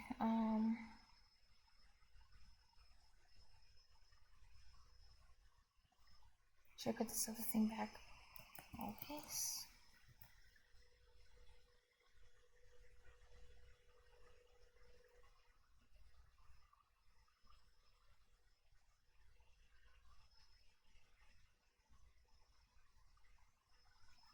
Visual Studio Code, why are you like this?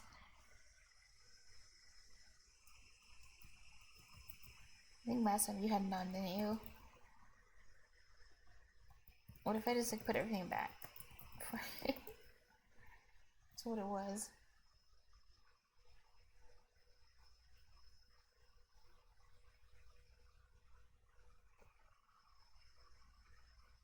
Oh, for a second I thought something changed. A split second.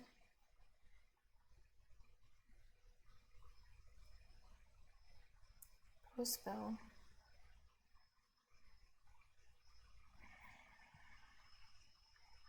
Resource. Orkama says can you open up the .xproj again? Oh wait, apparently I can do this instead of putting it in the project thing. Like this would be an option. Embedded resource include maybe, or maybe do I have to do both? Oh no, it says or if you want to copy files. Yeah, CS project again. Oh wait, oh you can't see the thing I'm looking at on the web page. But that's fine. CS project again.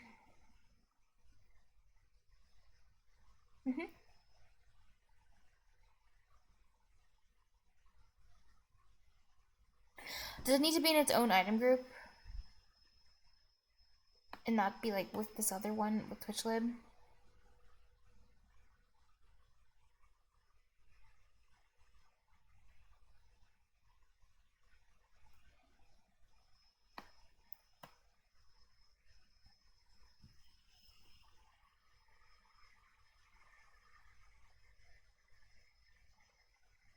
Orkama says maybe like.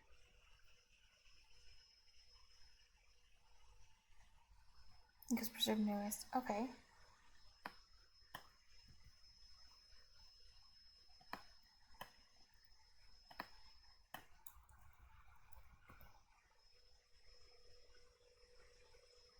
Ooh. Oh.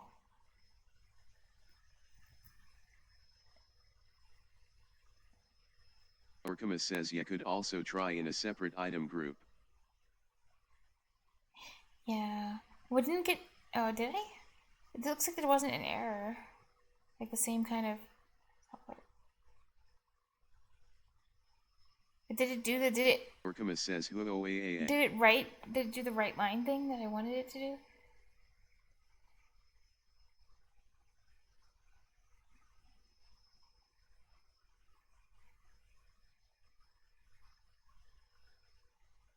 Oh, that's. Yeah, the new get stuff. Orkama says output is showing NuGet output. Where's the output for the. Where's this output? The my name stuff.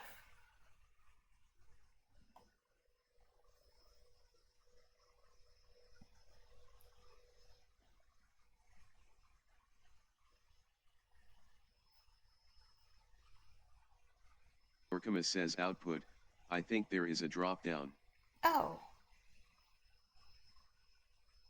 Oh yeah, that's what you meant. It's nougat instead of. Oh, it's awkward.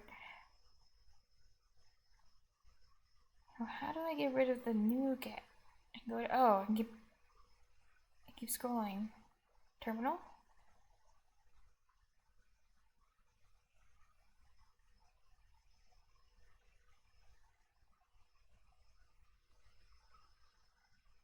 Civitatum says Something or not else. source, but you run it from there, so Projects. essentially source.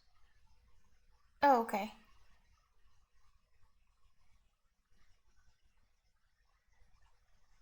Source.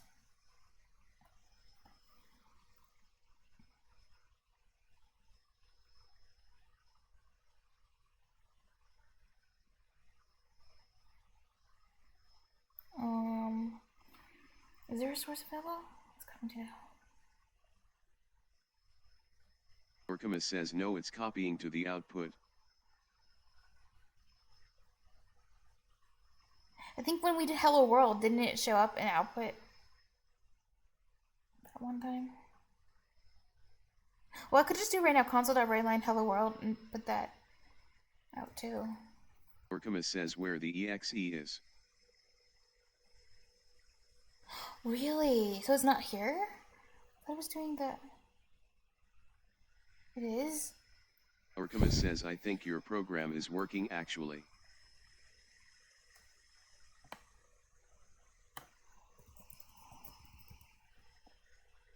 It outputs program. Orcamus says it outputs program. Interesting. Hello and program. Yeah, but shouldn't it be... Okay, so it did the hello. Civitatum says no, I mean the file gets copied where exe is, but get current directory returns the project space directory. The file gets copied where exe is. Oh, but it's returning the project, not where the deep... Orcamus says Oh. nah, get current dir gets the returns the working working dir. directory. And wherever it's called from. Wouldn't it, if it reads the whole, oh, deserializes, okay. I thought when it does write line, what I thought was gonna happen is I thought it was gonna write this, the whole string. Oh, I had to find the type. Orcamus says so now we need to define the type to describe the This generates JSON structure. Program.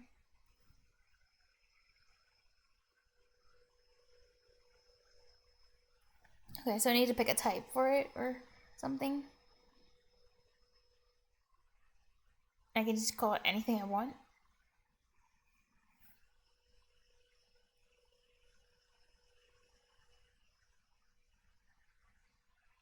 Oh, that's why it says program. Orcamus says yeah, right now you're telling the deserialization method Oh, to right, load the data into a program Yeah, class, I did say, because that's which why... doesn't really make sense. Oh, that's why it outputs program? It's because of what I wrote in here in the generic type parameter. I put program, so now it's writing program. Oh, I was like, what is, like, so random? Like, why program? But it's because Orcamus this. says So, should I make, like, a new class for it, then? And then it will, like, get dumped into that new class? Like, another puppet class. Oh, it's what it's doing. It's teaching me so many things. Orcamus says yeah, exactly. It will be called, no, these things are named off, and it's getting confused. This is off string, this is off,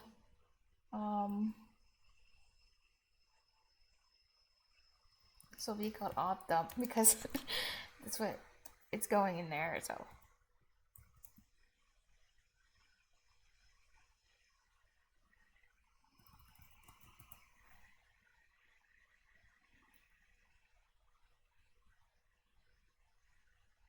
But then, how would we actually access the stuff in the inside? Oh, because it's getting put, I see, in some name. So it would be like console.writeline. Orcamus says and you would add string fields like name and password. Oh, I actually have to, but I have to copy them myself, like write them, I actually have to write like name.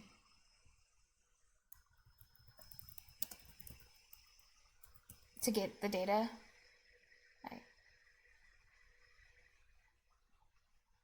Private member is unused.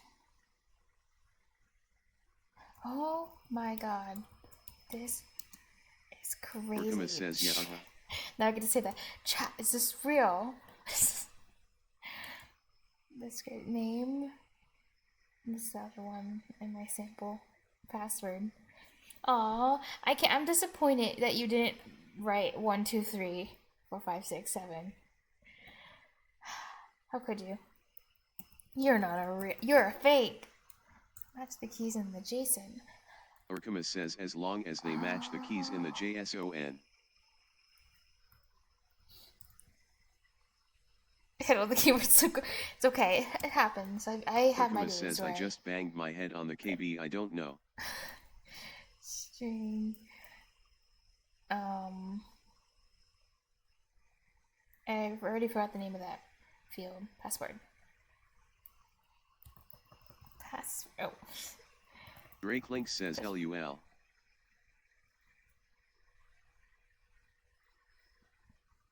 Console.WriteLine. This is so bad.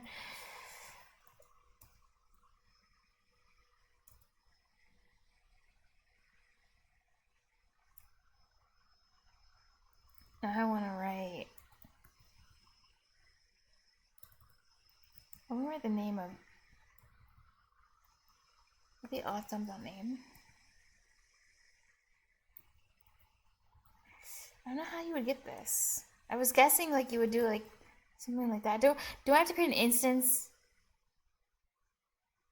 of this, like with the whole new keyword? Do I have to do that too? All this extra work. Okay. Orkuma says I don't know yeah. how you do this.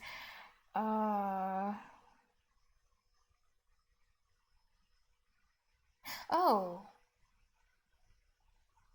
Orkuma says deserialize creates one for you. But because I'm deserializing it inside of here, does it like not? It's what I get. Orkuma says it's what it returns. Oh, I have to put it in. It's not remembering because I have to put it in a thing. And then write. Okay. In a variable first, yeah. So let me take it out then. Orkuma says so you can save what it returns in a variable. Awesome. Can I give it the same name? Do I have to put a new in front of it too? Oh, it's not that. Oh yeah, now it's yelling at me. Maybe not. Oh, it returned one anyway. So you said so. It's like, wow, no new. Orkuma says no new. Okay. Auth.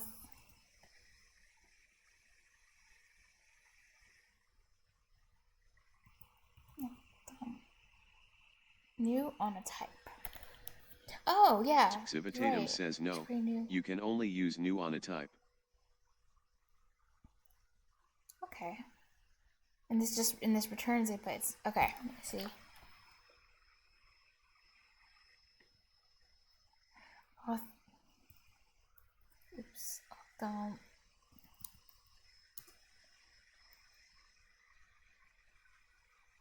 Oh wait. Okay. Would this work? Oh, sad.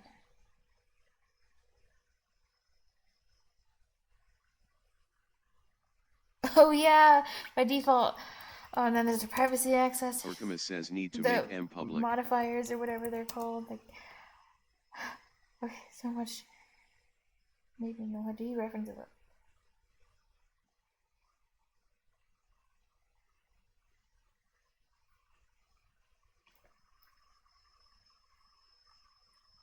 Where is my thing? Why?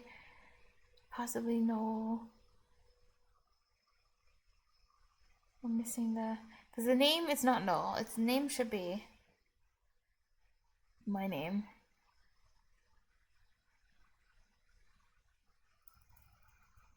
I've decided the name will be Archimus.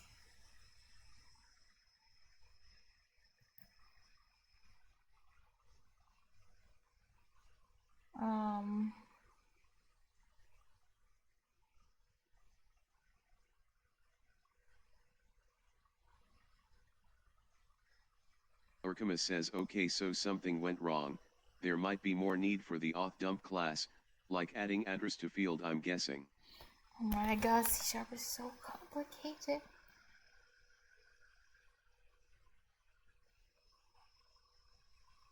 Attributes.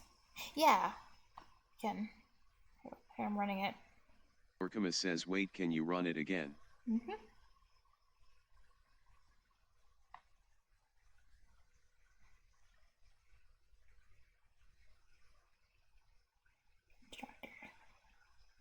Consider adding the required modifier or declaring the field as nullable.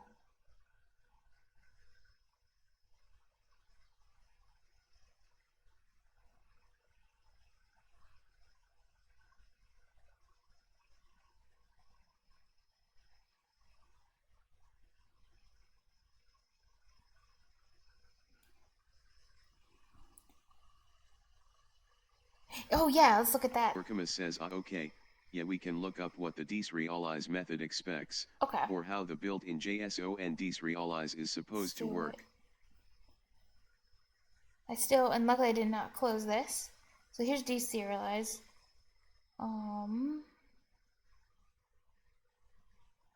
Create a .NET class with properties and fields that represent one or more of the JSON properties. Properties and fields, so I guess does have to be some kind of property. Then to deserialize from a string or a file. With a generic overloads first .NET class.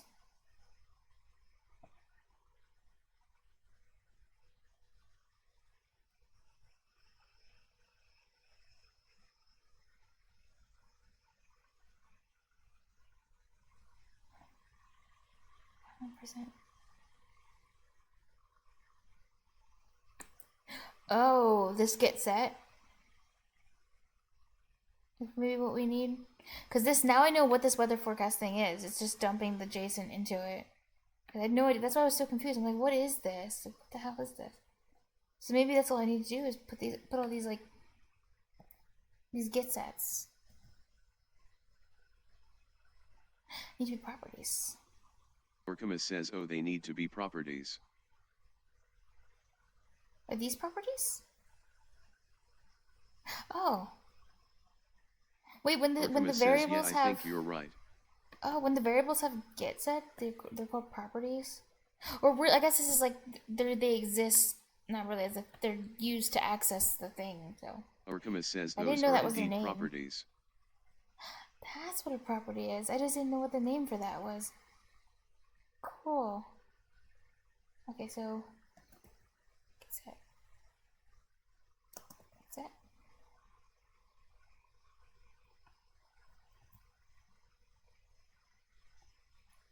Let's see. Oh, and then also. Oh wait, I was using semicolons. That sounds like a. I don't think I'm supposed to do that. At least in their version. Also, oh, I forgot to show my VS Code. Try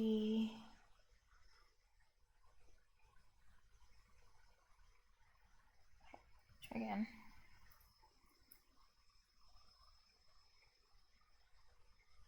Hey, it did it! Urkamus. That's your Nate. This is amazing. This is the coolest. Nice! Yay! Orkamus says noise. I'm not even sure I would have been able to get this far in a year if it was me by myself.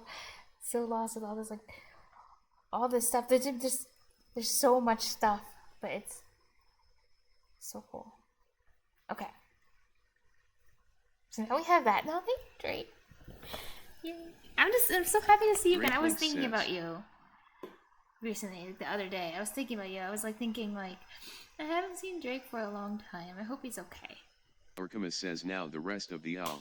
Like, yeah, I gotta get that bot up and running. I think it'd be really fun if I have like an Easter egg with it. But then this is obviously gonna be extra coding work. But if I could have it recognized in particular, like for example, the people in chat like right now, you know, and like refer to you as like, you know, just like something cool, because like, you know, like the bot would be like, "Hello, Father," because you guys helped create it. I want to give credit where credit's due.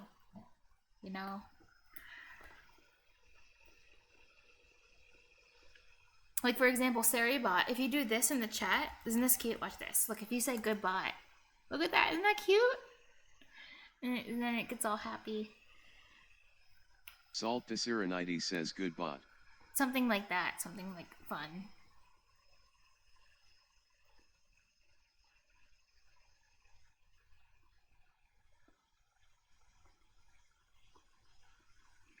Alright. Yeah, it's pretty cute. I love this feature. Ortimus says ha funny. The other funny thing too, so Ellie was the one. Remember, Ellie, you discovered that? Ellie just randomly typed good bot when it was banning a lot of the spam bots, and Ellie was just like good bot, and then it did that. We're like, oh, so cute. Okay. So now that we know that it works, so now all I would need to do is fill in. Breaklink says Snowy has a similar feature for his bot. He does. He assigned a nickname for most everyone that came in. He his chat. assigned it. Oh my god! And so how does it work? So when does the bot use their nickname? Do they have to say something specific to the bot, or does the bot just always say like I don't know, just always like outputs it and then?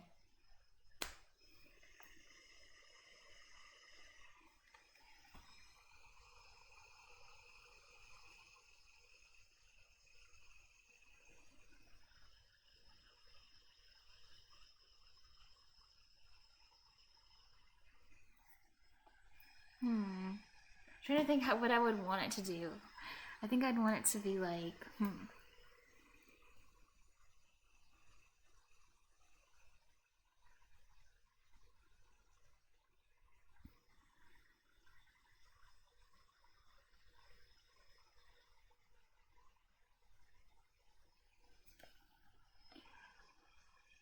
So yeah, well now I know how to pull from this JSON. Breaklink says I think he used it for TTS, so instead of reading their Twitch name it would read the nickname Snowy entered. Oh, that's what he did did for that it. also to help him remember how to call people. Smart. What a cute feature. Oh, I hope Snowy ends up being proud of what we've accomplished here when this is all said and done.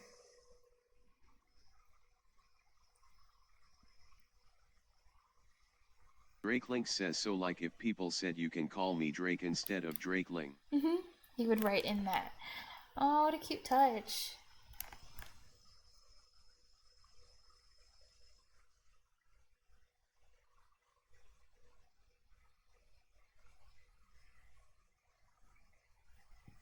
I love that. But yeah, there needs to be something. I don't know exactly what I'll do, but there needs to be something, because like this is definitely our bot.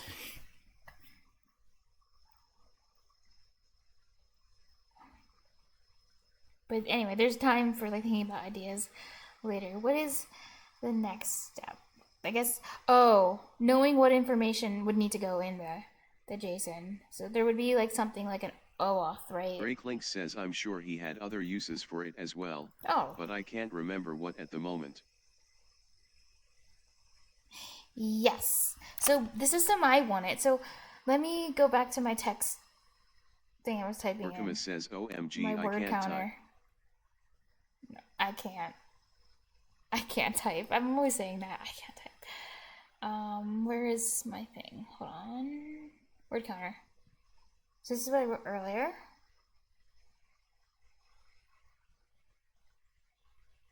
And we're just betting. So this is this part here, the contests. So here's how Stream Elements works. For Stream Elements, you create a contest that says, like, for example, will I pass this level, I don't know, today? And then people can bet. They can be like yes in the chat, or like no. And then they put like an amount they want to bet. This is what Stream Elements does, but they don't say what I want to do, because I want to do it differently than they do. I don't like the system very much because it feels bad, and anything that feels bad is not good. There's no logic.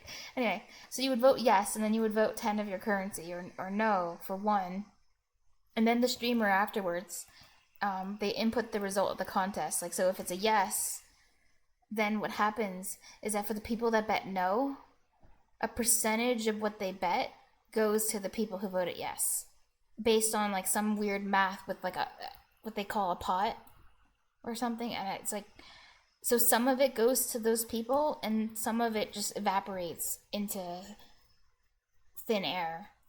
That's what we learned from it. That's what I learned from the thing. It's like based on, and it's based on like the percentage of the total amount bet. So if you only vote one, you're only gonna get, because you didn't risk very much, so your reward is gonna be super super small. It'll be like if 10 people vote it, so if no wins, then you get 10% of the pot. So you would get 10% of 10. So you would get one. I think that's what they do. Some of that. But there is a pot and there's a distribution system. And then sometimes not all the points are distributed. And also it just like feels bad because then if you bet like a lot, then you lose a lot. And if you bet a little, you don't really get anything. Well, that's just the point of it. But that's not, it just feels, I don't know. I don't really like the system very much. I didn't think it was that fun. And also it was confusing. It was also, because people are betting different amounts, you can't like easily calculate in your head how much you'll make if you win the bet. The contest is what they're called. So it's hard to like actually know what you're going to get out of it, or if you're going to get massively screwed by it. And yeah, I don't know. It's overly complicated and overly engineered. So what I would do with it is mine's more simple. I would want it to be, so basically for the contest, I decide what it costs. Like you need to put 10 in, or 1 in, or 0 in, like a minimum. So there's a minimum and you can't bet over the minimum amount. And then I decide what the reward will be. And every single participant, so there's no distribution system. I set what the reward is and everyone will get it. So if yes wins and I say the reward is 20, then every single person who got it right gets 20. And then yeah, and that's it. It's simple. It's like everyone gets flat 20. So I can say like costs, I don't know, 2 to make a bet. And then everyone will get 20. So something more like that. Orkamus says oughta like a quiz system. And the best part is, so with the way Stream Elements works is you can't bet 0 because they want you to lose what you bet. For mine, I want to be able to set a minimum. So if I want to set 0, I can set 0 and then everyone can join the contest and earn free currency. Flat fixed amount seems good. Hey Terion, there you are. So isn't that nice? It's like more kind. Like the other one just feels bad. Like gambling sometimes feels bad and it shouldn't feel like Orkamus bad. says, It should hey feel guys, fun. for Ryan. So basically, yeah. It should never feel like you're losing a lot. And you shouldn't feel like you have to like lose a lot or bet your soul. I think that's dumb. But I like the minimum. Because a lot of times I'm just going to set it for 0. Because I don't want people to have to spend currency just to place a bet. I am, Tyrion. TE4 Ryan says you I'm talking about what behavior I Twitch wanted to do. So just more simple. Oh, but there is another thing that I would like that'd be cool. This adds a little bit more complication, makes it a slightly more complicated. But I would love to be able to set. So here's a Oh, I would love to have the option. So even if I set like a minimum, for example, like if I was saying I want it to be 10 to enter, I want there to be an option where if I include like a free tier, so people can enter with 0, that they'll get, I don't know, some kind of like, maybe the reward for if you're right, if you bet 10, would be, I don't know, 25. So then the free tier, you would only get 5 because you didn't bet anything at all. So everyone would just get 5 or something. I would like to be able to do both at the same time if I want to. Or just do one. So this will be like an optional feature where I enable like a free tier alongside of a minimum point to like put in. Just add a little bit of stakes, but not to make it like feel really bad. Like stream elements just feels bad.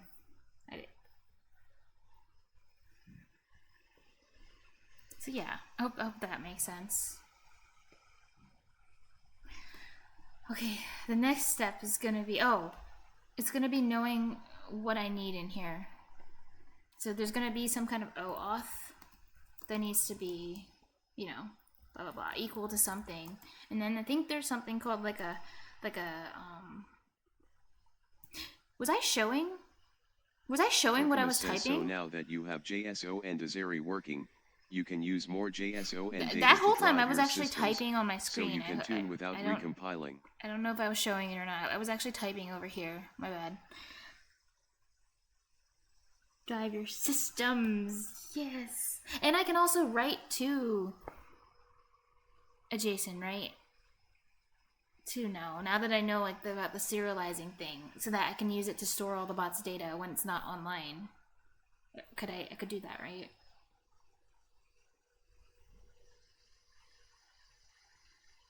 Ooh. Orkamus says yeah, you can use JSON to save data. So cool. So I think the data I save I would want to use a separate JSON. So this will only hold the stuff I can't show on stream, and then there will be another JSON that has like the stuff for the bot. So I'd have to like, do the same type of setup, I guess. But what do I need in this one? I need that O authorization. I need there's a thing called like a secret, and then that's it. Is there anything else it would need that's like, it wouldn't need like a stream key, I think. I forgot what sensitive data it takes, but maybe I'll just add it in as it's needed, and then I'll hide. I will hopefully remember to hide as I'm like typing it or copying or pasting it in to hide the.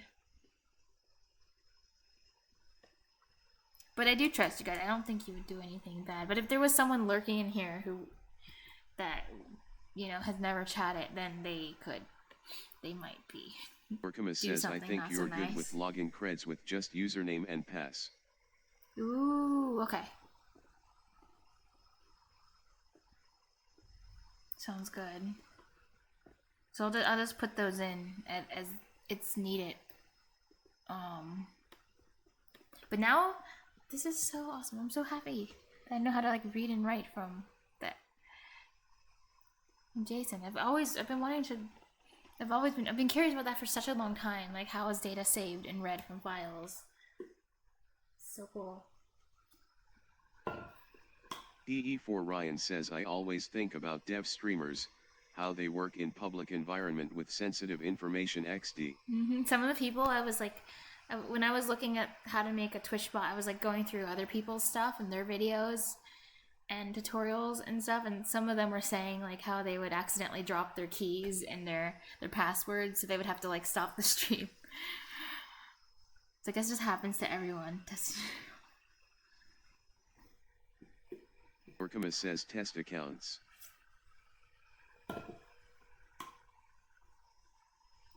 Ellie told me a really funny story with one of her friends, where she one of her friends was streaming or something, and then they dropped all their Bitcoin like addresses and wallets for stuff.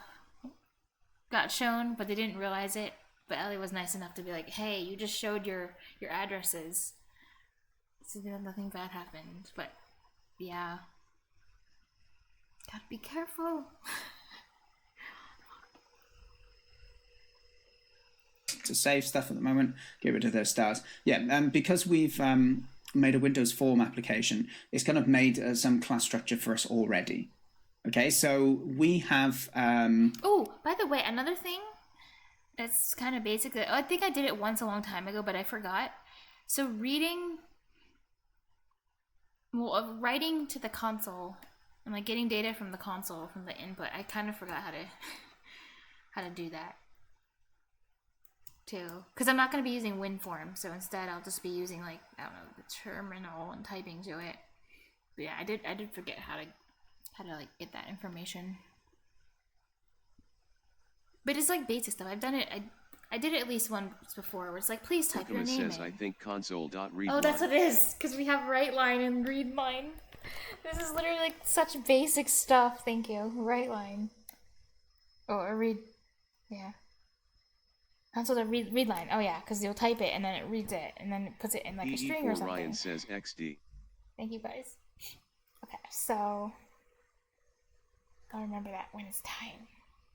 One kind of constructor in here, which is just initializing the component. Just think of that as something that's going to set up the form for you properly.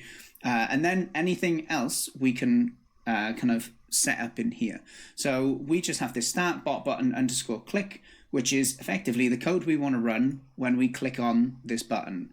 There's a list of events that you can sign up to, and we've just signed up to the click event. But double clicking on it earlier was just a shortcut to achieve that. Okay, so now that we've got our code. Hey, just like yesterday, Archimus, with the UI kind of in Unity. Remember the setting up the button and putting the event on it? That was fun. Good memories. Happy memories. We're going to go through and start coding this. There's quite a lot to it, and just a heads up, I'm going to be copying in and pasting in sections of the code. I'm not going to go through and explain everything because I want this video to be quite concise, and quite frankly, I don't understand everything here. This is kind of what I've cobbled together. He does copy and paste a lot in this. I briefly scanned through this. He copies and pastes huge blocks. Dude, maybe this is mean to show, but I was reading the comments of this. There's not like a lot, but some of the comments are so funny. Like they're they're so mean. Look at this. Not this. Look at this comment that this guy wrote in the comment section. Hey guys, today we're going to be doing something complicated. So what you're going to want to do is already have the code written in your clipboard, and then all you have to do is paste it into your IDE. Thank you. Please like and subscribe. What a savage. And it's funny. Can you imagine how much longer it'd take if I was to write every line by hand? Do you enjoy watching people type, waiting for them to finish / correct typing mistakes? Like, that's how I imagine. Says got roasted. Roasted. There's a few other comments that say the same thing. Where's the other ones that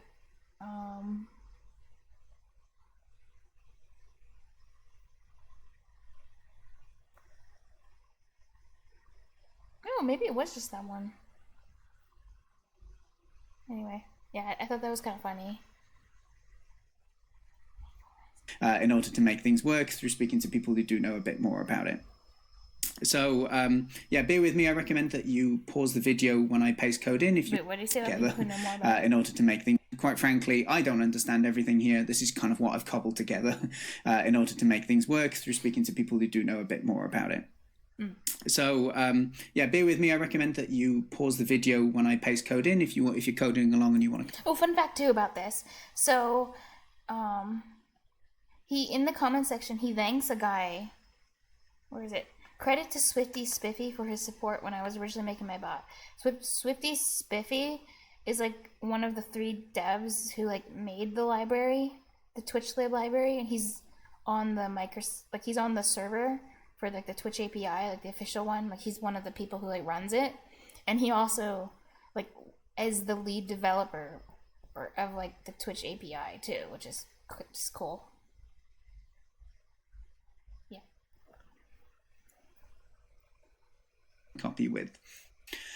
So let's go through it then. So when we first press this button, what we want to happen is a few things. So first off. Oh, also I saw his LinkedIn too, because I was just like exploring the Twitch library and exploring like the people who made it. And when I saw his LinkedIn, apparently in like 2015 or 2016, he took a course that was like Introduction to Python with data or something. It was like intro to Python. So like, and then in like 3 or 4 years, then he became like is when he started like working professionally, and so that's really cool that he was able to do that. Yeah. We want to initialize a local web server. Now he's like the lead for Twitch, so imagine. Fancy, and I'll talk to you why we want to initialize. What we want to happen is a few things. So first off, we want to initialize a local web server. Now that sounds a bit fancy, and I'll talk to you why we want to go ahead and do this. So I don't think I actually have to do this. This is if you want to make certain calls to they call it like event sub or something, and you need certain permissions and authentication to be able to do certain things, like give people moderator privileges or give them the VIP role. But I don't really need to do that stuff. Like, I just want it to have text capabilities and reading and sending messages, so I think it's fine. But it would be cool, those types of things, because then it can do more stuff. But I don't think I actually have to make a web server. Is it? I don't know. Is it worth doing it? Does this like put me at risk? I actually don't know in any way. We want to do this because for OAuth to work effectively, we're making a request to Twitch to say, hey, let me prove that I am the owner of this Twitch account, and then you give me a token, and then I can use that token to say, hey, I've logged in, and I can send it to an application. Necessarily need a remote server. Oh, thank you, Archimeth. Cool. Maybe I'll skip this for now then, unless I want to do it later for whatever reason. Say token to say, hey, I've logged in, and I can send it to a token. Let me prove that I am the owner of this Twitch account, and then you give me a token, and then I can use that token to say, hey, I've logged in, and I can send it to an application. OAuth just requires you to register an app with Twitch so you can get app credentials with certain permissions.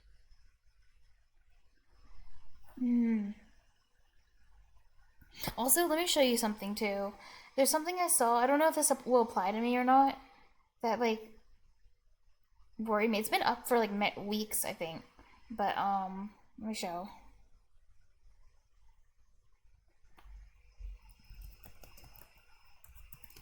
It's easy to find like, from their website. What the?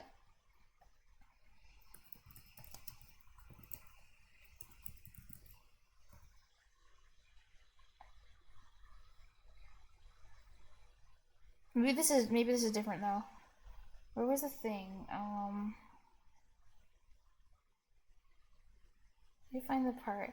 There was like a thing, a notification that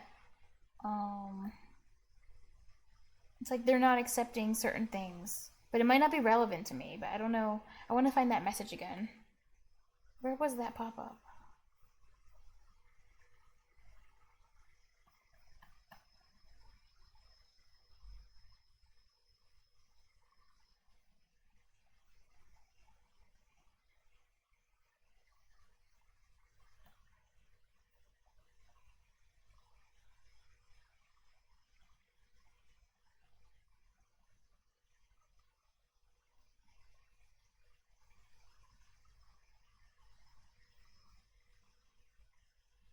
Oh, it's here. See this? But this might not be relevant to me. Applications might be something different. I'm like a local bot. Reviews for extensions, organizations, games, and chatbot verification are temporarily paused while we revise our processes. You don't think this is gonna be a problem, right? I think this is like maybe if you're like making your chatbot public and trying to like, you know, like how like people can add bots that aren't their own. Like I'm using SariBot, it's not my bot. Like I think it's talking about that. Like when you're releasing it so that it's on many people's channels. I think, I don't know. Any thoughts?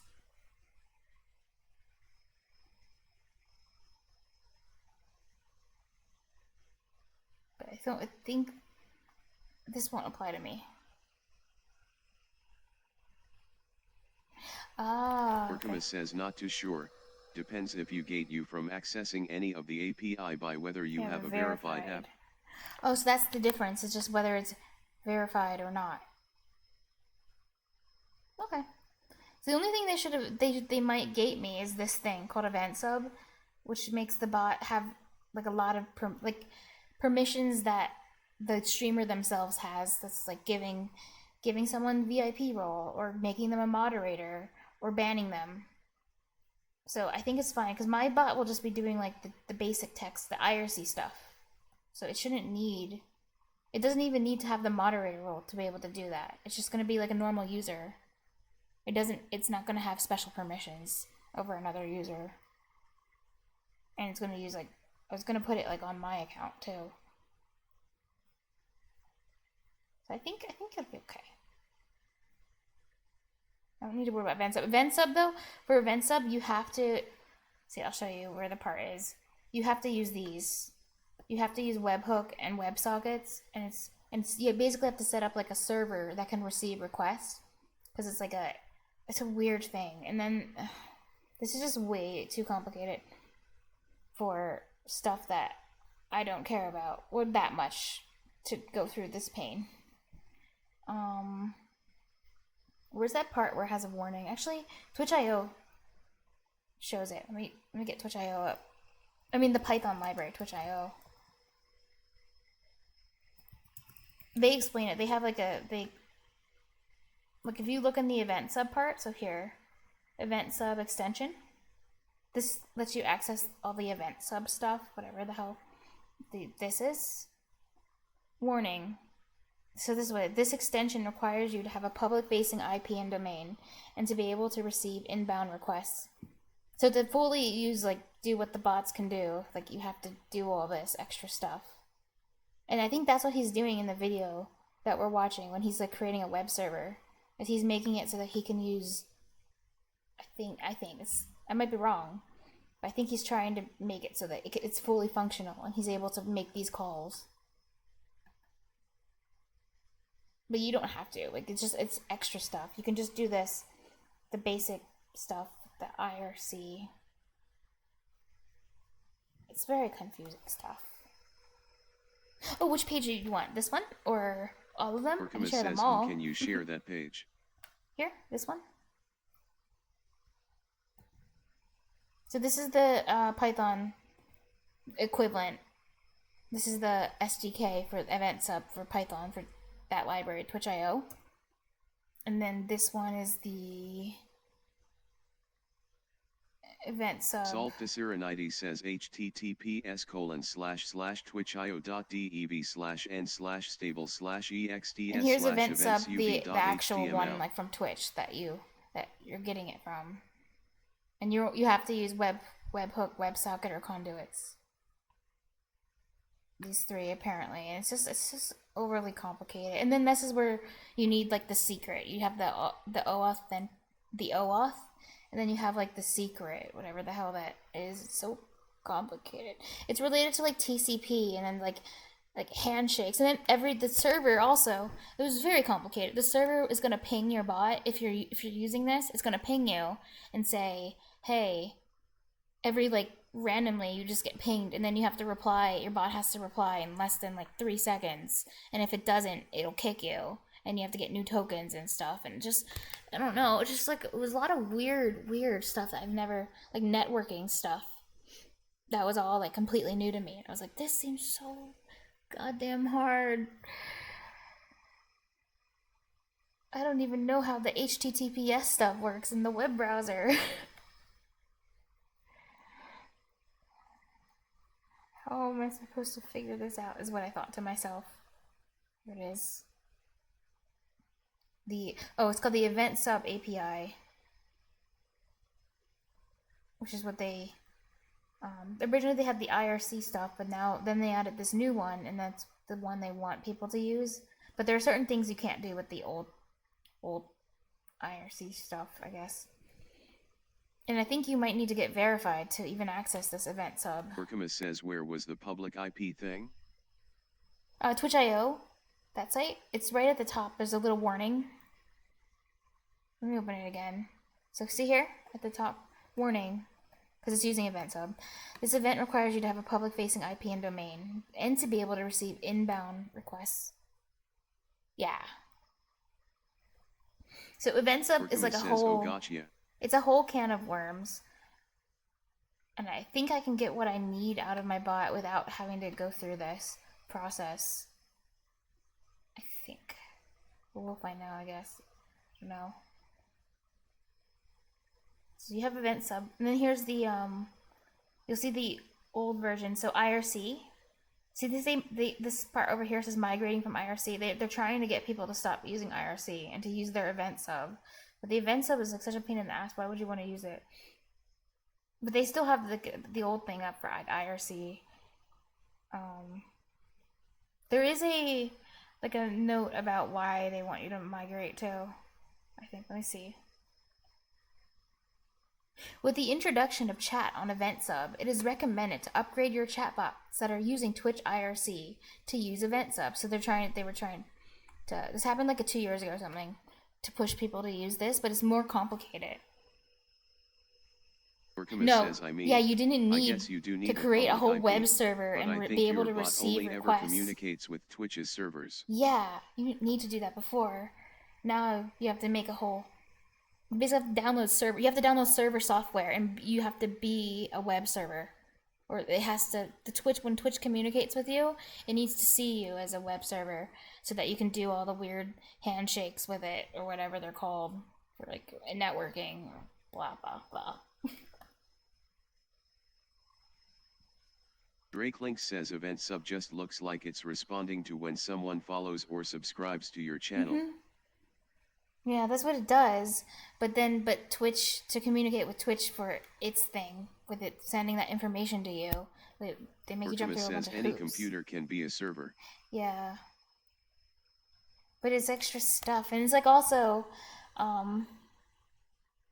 yeah, more things. Like I don't know how all that stuff works. I don't even know. Like, if I were to do that, like, there's lots of...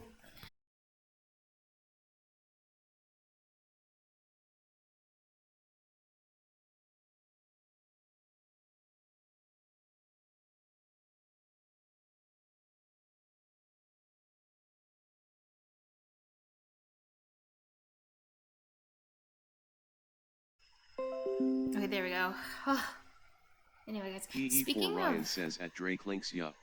Oh, speaking of web servers, it's funny. In my OBS, I was just playing, waiting for it to reconnect. In the tools menu on OBS, it says WebSocket server settings. Hilarious. I just realized that. But also, there's this thing here, like in the notes on Twitch.io. This is what I was thinking of. Oh, yeah, so Twitch, this is what it gives more information. Twitch requires event sub targets, so anyone that communicates with it, to have TLS/SSL enabled HTTPS. Twitch.io does not support this, so you need to use a reverse proxy such as nginx to handle TSL, SSL. So that's like the extra stuff that you would need with the server and ginx, so you can do the proper protocol. But it sounds so complicated, and also I don't even know how IP works. Like what is a public IP? How is it different from my IP that I'm using right now? Like, what is all this stuff? And couldn't it, if you'd use it wrong, couldn't it like put you at risk from someone accessing your information if you like don't know what you're doing with like connections and protocols? Oh, you see. Says, see. Oh, I see. Public. You need a public endpoint for Twitch to call back to. I wonder if TwitchLib already handles that. Oh yeah, that I wasn't able to determine because I just don't understand how this stuff works. It was really complicated, and I was like, I don't know what is and isn't supported by the library, but I'm just gonna have to find out, I guess. This is so... Why is it so complicated? I'm sure Discord bots don't have all this weird stuff, or maybe they do. I never tried making one before. This is so extra. That's how I feel. It's so extra.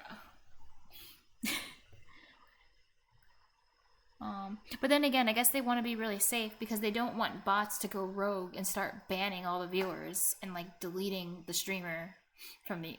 I don't think you can actually like delete the streamer, but they they don't want it to go like have the permission. EE4 Ryan says yeah, it is for controlling OBS. You can make your own OBS scripts too.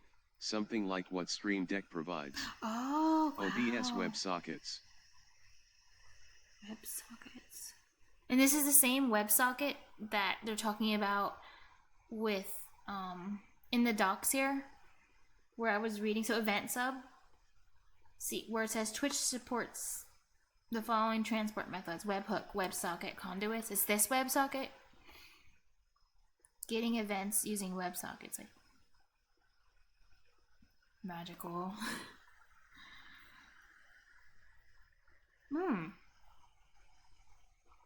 Yeah. TE4 Ryan says, Oh my yeah. god. So with this WebSocket black magic stuff, the viewers, I could make a script so the viewers could control my OBS. Why would I do that? But I could. Like, TE4 connection to Ryan says something. WebSocket is basically a live connection. Oh damn. Let's see.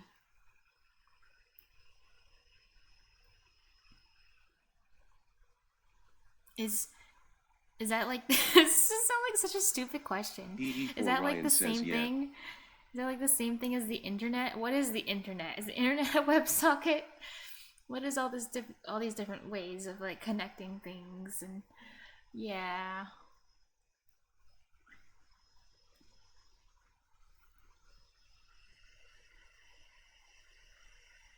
Stream Deck Mobile. I've never even heard of Stream Deck Mobile until TE4 right Ryan now. says mostly it is used for something like Stream Deck Mobile or web. Oh, so it is used for like web stuff, but like web browser stuff, like when you navigate to a website, is that making use of, or could it be making use of web sockets?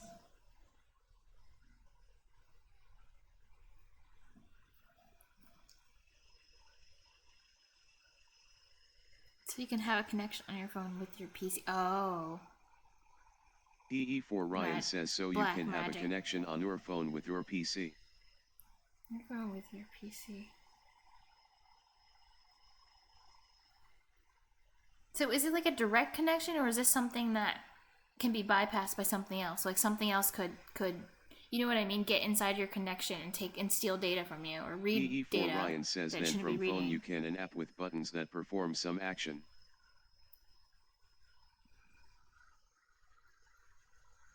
It's kind of cool. Oh yeah, like extra TE4 controls Ryan for says, and OBS tell from your OBS phone. what to do. I see why that would be really useful. So then you don't have to keep shift control alting, or what is it? Shift alt tab alt. Oh yeah, so I don't have to keep tab alting back to OBS every time I want to do something. But yeah, TE4 Ryan says no, it can only do what the socket server is programmed to do.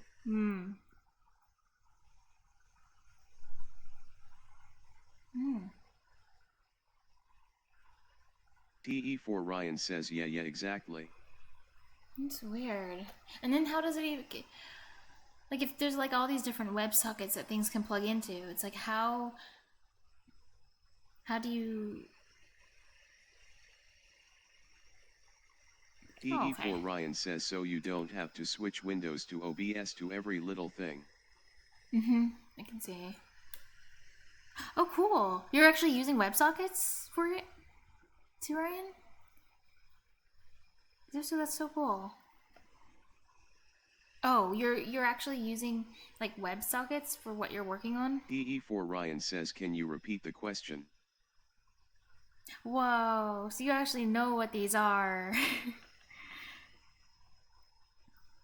You're a real expert. That's cool.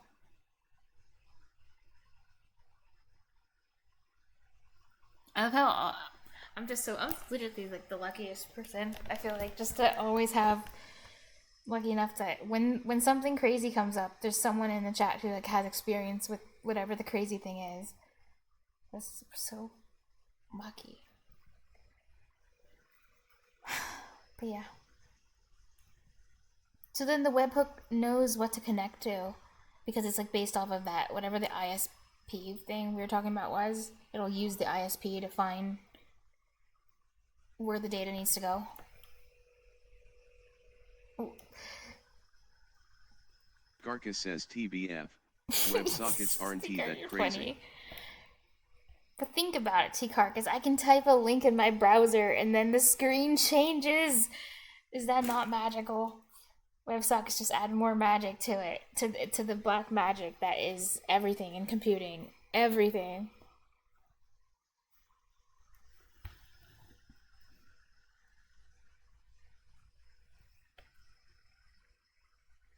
Yeah, I just learned. TE4 Ryan says yeah, it felt scary when I never touched them. He uses a domain name to look up the IP to your server. What? And what is a domain name? Like the same thing, like a domain, like a website. Like that domain. Like you can buy a domain from someone, like that one. Like I could buy drakeling.com.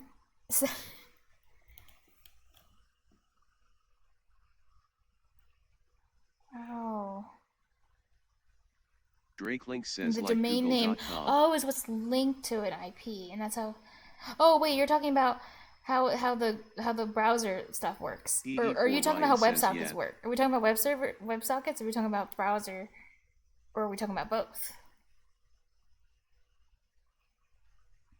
I thought you were saying a WebSocket uses a domain name to look up the IP to your server. For a second.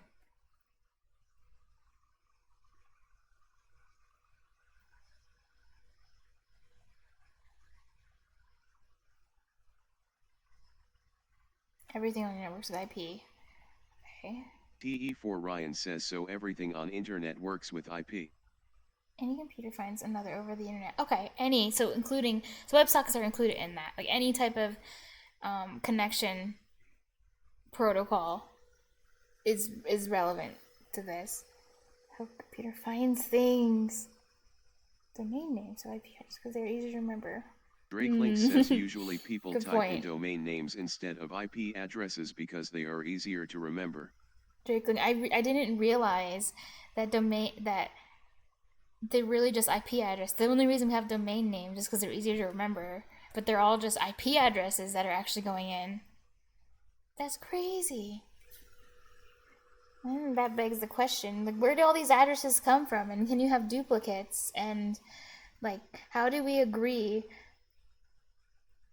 what is and isn't an IP address, and why can't we just, like, steal each other's addresses? Connect to any network Wi-Fi. TE4 Ryan says IP is like an address given to you when you connect to any network/Wi-Fi. Then there are services that provide info like what domain is bound to what IP. Like companies, and it's their job to do that. And I'm guessing they're private companies too. Because why wouldn't they be? Especially if it's like America. So crazy.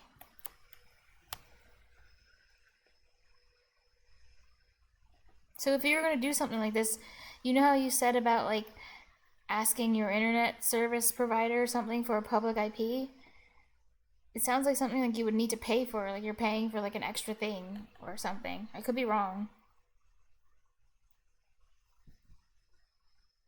But anyway. This stuff's so interesting.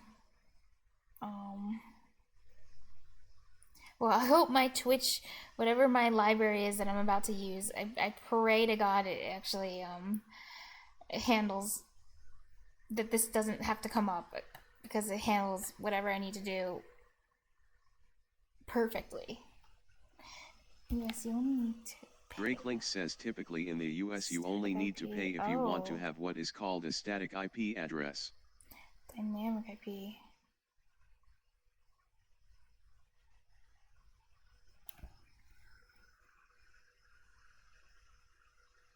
So that just means like the company can just change it whenever they want for like any reason. Like it could change for probably reasons.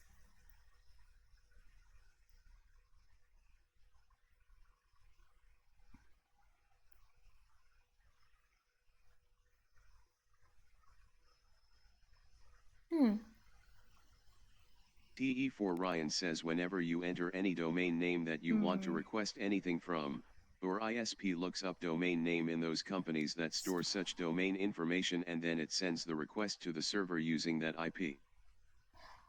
Oh, okay. So in a way, it's all these numbers and stuff are arbitrary because it's based on like the companies doing what they're supposed to do.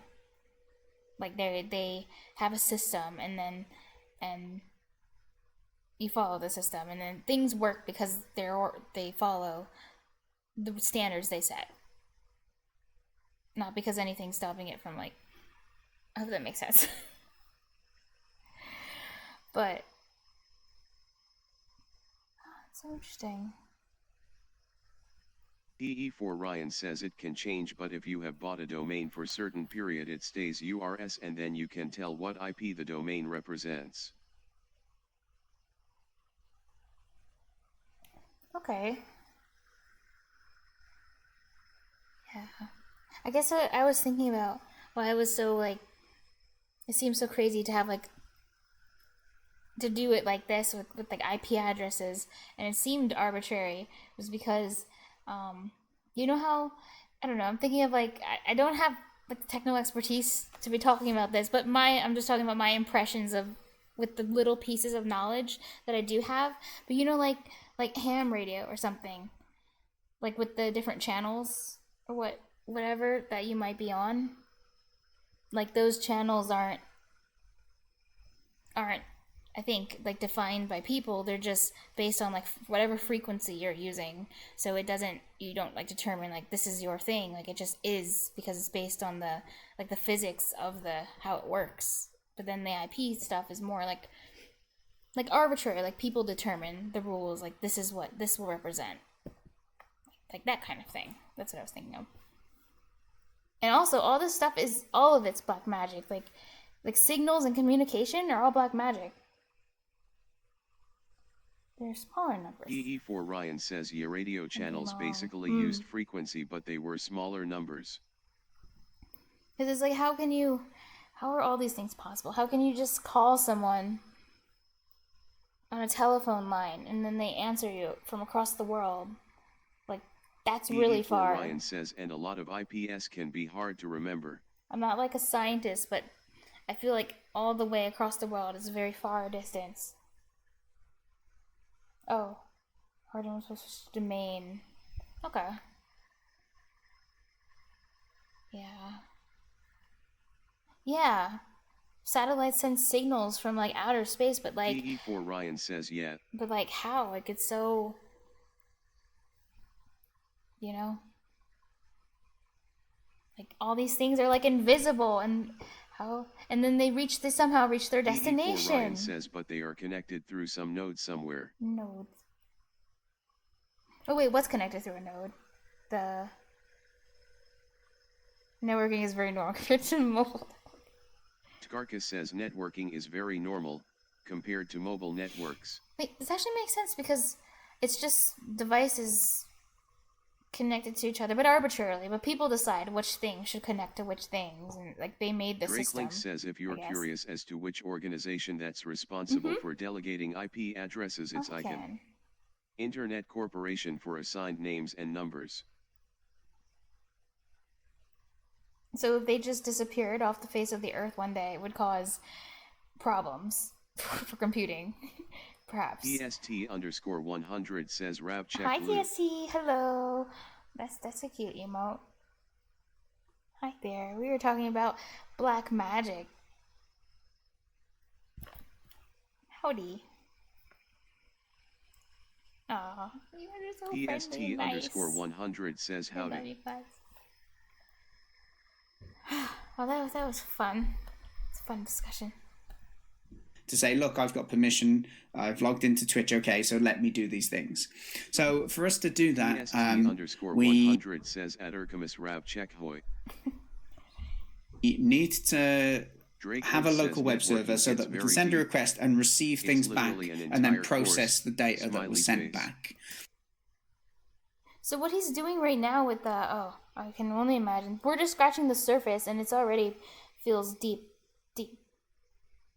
As the Mariana Trench, or I think, isn't that the deepest place? Literally an entire course. Yeah. But it is just so fascinating.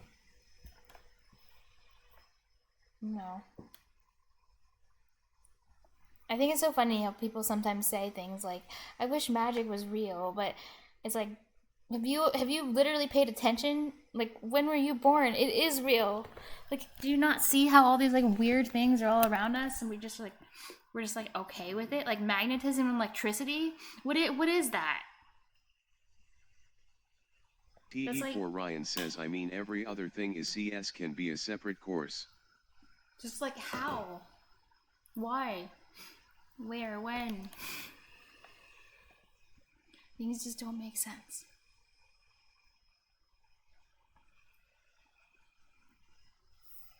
But yeah, hopefully this initialized web server thing isn't like necessary to do.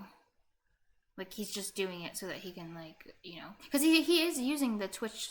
He's gonna use the TwitchLib library. This guy. So if Twitch, I think if Twitch. Ryan says I can understand that feeling XD. If TwitchLib took care of this for you, because he's gonna use the library, then he wouldn't be doing this right now with the initializing web server or whatever. So, yeah, that's what my I guess is. You may, if you've done a Twitch bot before, you may have seen that you can go to like a Twitch bot, like token generator websites, and oh, my guess too is if I could be wrong, but my guess is like if I do use something that requires whatever the public facing IP weird receiving request domain crap stuff, if that happens, then and I use like some function in the library that needs that to be done, then they'll probably just like throw a exception at me or something, because like you don't have all the right stuff. you could get an access token that way. But with the move towards using OAuth, essentially that way can still work, but you may be restricted in some of the things that you can do. Yeah, I think it's just what I'm thinking it is. Yeah, there's gonna be restrictions. You can't use /VIP. You can't use /mod on the bot. There's some things that it won't be able to do, but that's okay. It's okay. You can just use the token thing, the website that gives you like the normal token or whatever, I guess. And this way we're doing today is a lot more future-proof, and it's the most secure way to do it as well. But less future-proof though. And it's in beta, so screw that. We're not going to use that. Is in beta also. I didn't know that. You're Sad right. face. Yeah, because it's the last time they've been working on this was like 4 years ago or 3 years ago. Like they're not updating this thing, so we're gonna use the old way. Yay! We're traditionalists here. At the moment, so this is why I'm going over this way. It was really confusing for me the first time I did it. This whole process. So you know, if you're not he's going to be using the beta features of the library too, as well.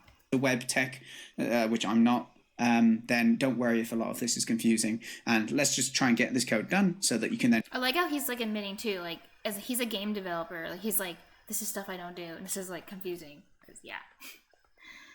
And do the bit of code that you enjoy, which is probably tweaking and setting up and configuring a bot to do what you want it to do. Exactly, that's the fun part, not this weird networking stuff. It's configuring the bot to do what you want to do. Oh. Drake Link says we can't currently see the video. BTW. It's showing on my OBS.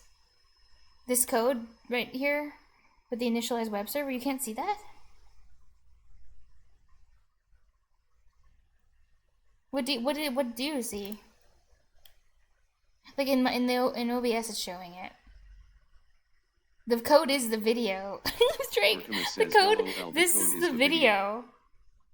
See? It's you two. This is the act. I was zoomed into it so I could read the text better because I'm like blind. We can't see that. That was funny. Drake Link says, "Oh, never mind." You think I was typing all that? Okay. No, I wasn't. Okay. Okay, so we're gonna set up a local web server then, like I said. So let's go ahead and write this function. Well, you can write. I'm going to copy paste it. Oh, I didn't see the guy's face cam. I thought it was your VS Code. Ah, I got you. I like how he straight up says, "You can type it yourself. I'm gonna copy and paste it." No wonder that person was mad in the comments. And it's a lot too. Oh wait, there was one other comment that did say something about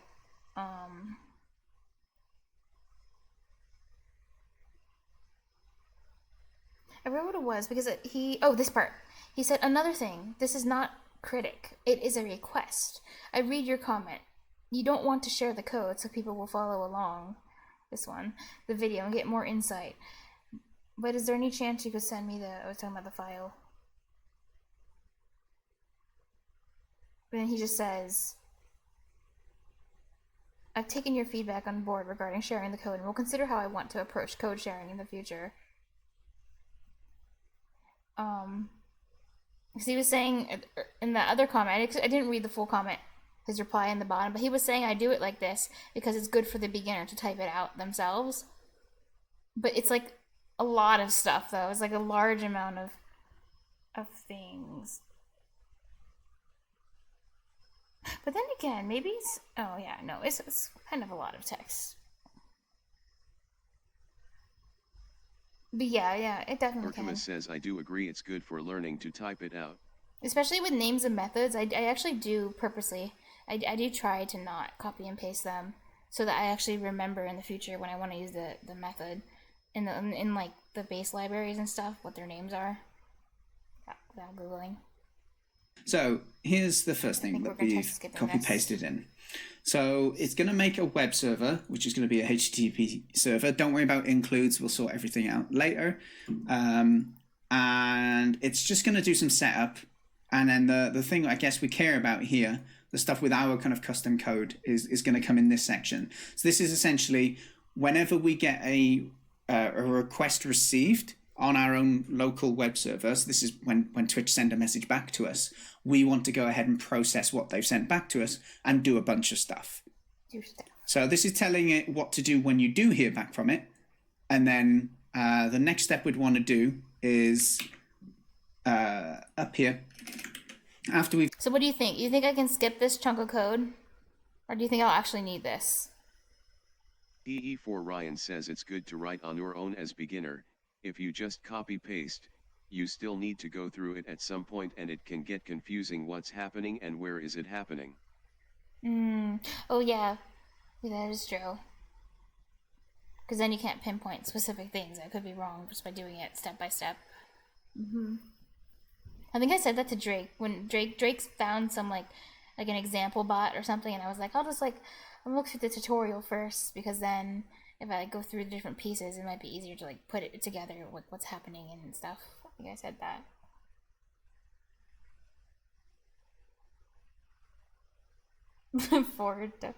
Before a Windows phone says I would use the README on the repo before a WF-tut.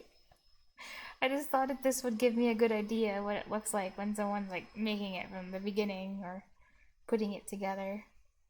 Also, it said in capital letters, it said beginner friendly. So I was like, yes. It must be beginner friendly. If it's in all caps. Because name me one situation where all caps lied to you. Never.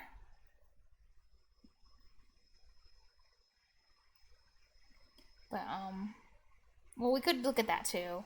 It could be quicker as well. Also, and I have you guys here with me, and you guys make me feel safe, so I feel less scared to look at the Twitch library sample. Yeah, thank you. Thank you for making me feel safe. Because VS Code makes me feel very unsafe.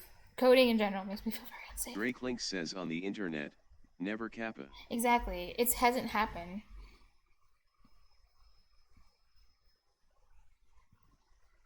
Even once. It's called TwitchLib.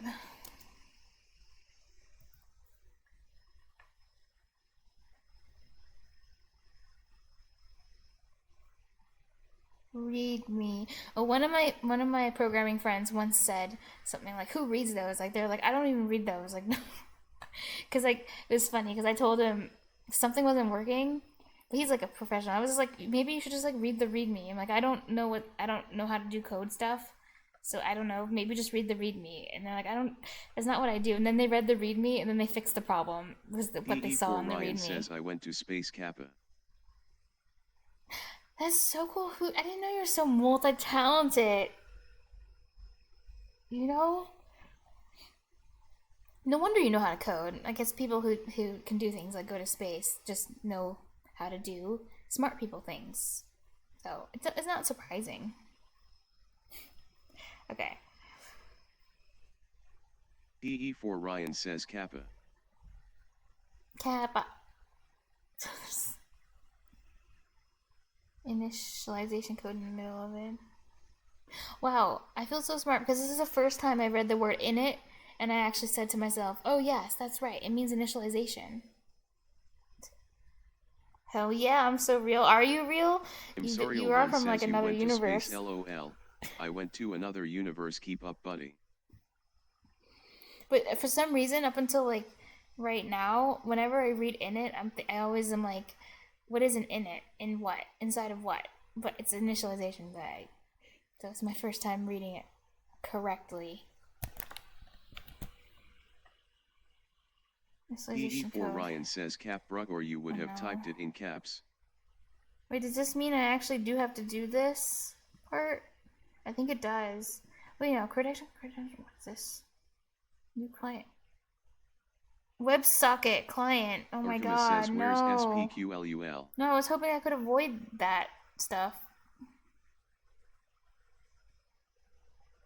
Yeah, I mean, they obviously were lying. They didn't type it in caps, so it was clear. Where's Orcamus says you can just skip that line. abbreviation? Well, I'll remember that rule of thumb. Okay, good. We skipped that because we don't need the beta features. So, wait, skip all the. Wait, what am I skipping? Am I skipping everything with client.connect? All of this in Orcamus public says, bot? oh wait, no. Oh. What do I need and not to need? So. Orcamus says NVM you can. Maybe you can pass in null.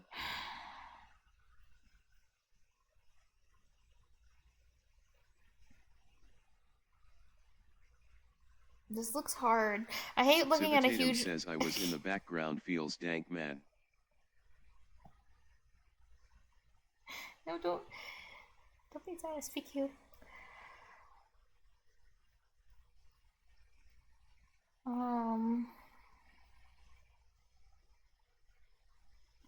I love how it's like basic examples. Basic examples.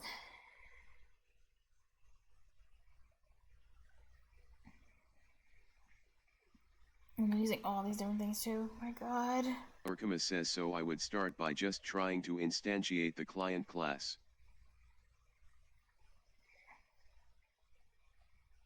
Where is the client class? What is the client class? You mean just using TwitchLib.client? New client. Oh, okay. Yeah, I'll try that. Orcamus says new Twitch client. Imagine it throws like 50 errors at once just from doing that one line. It would be pretty funny, you know it'll be funny. It'll be sad, but it'll be funny. So it's a win-win. You can't lose. Oh no! Oh wait, oh sorry, what did you write? I did that by accident. Cause sometimes when I click over to the chat and then like I pin messages, what did I just delete? I'm sorry. What did I delete? Oh wait, new Twitch client. That's all I deleted. Here, I'm gonna resend your own message because TE4 Ryan says so what exactly do you have imagine in mind, RN? if I I accidentally think like you should try to get the bot running and see if it works and then add things on top of it. you're right. We're gonna build from the ground up. That's what we've been doing so far. Is working with like the JSON, like doing it piece by piece. That's the way. Oh, and I was gonna say, since I accidentally deleted that that message, imagine I accidentally like banned you and then you're just gone, and I'm like, why did you leave? I thought we were getting along, and you were just like banned. How sad that would be. It's about running, see if it works, and then add things on top of it. Oh yeah, I don't think you saw when I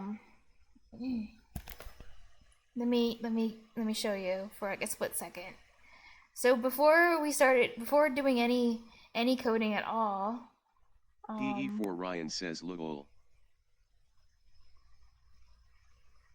Oh, I just realized that. Oh, I thought this was my code, but no, I thought it was in VS Code. This is my browser. We're good. This, I was typing this. So I did some planning beforehand. Don't worry, before I type a single line of code, just some basic things that it needs to do. That's why we started working on JSON first, so I could hide my tokens and stuff. So just like basic things, and then this is like a general overview of just the system, like from a higher level, like contest, and then like fun things. But yeah, this is like the more specific things, but not in any particular order. So I'll have to figure out how it all, like the details of these things. But just the general, like general in general. All right, so. Oh, I wasn't showing it. I'm sorry. I was showing. I'm sorry. I forgot. I had the VS Code still up. It was this. It was I was highlighting stuff as I was talking about it. My bad.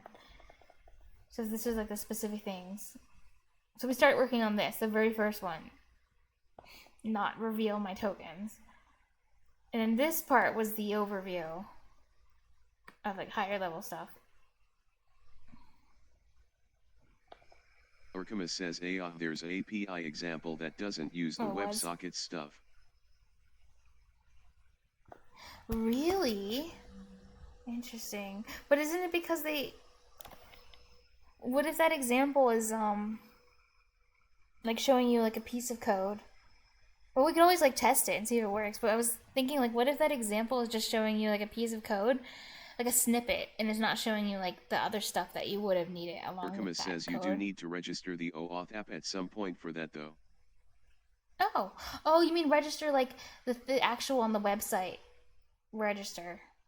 But they said that, you know how they're saying like we're not doing it right now until we like refine our processes or whatever. That was sad. Where's that message? Reviews for extensions, organizations, games, and chatbot verification are temporarily paused. Like, will they be paused forever? Because it's been paused for like forever. Whenever I visit this website, it always says this. I swear. I go. When's the last time I looked? Maybe it wasn't that long ago.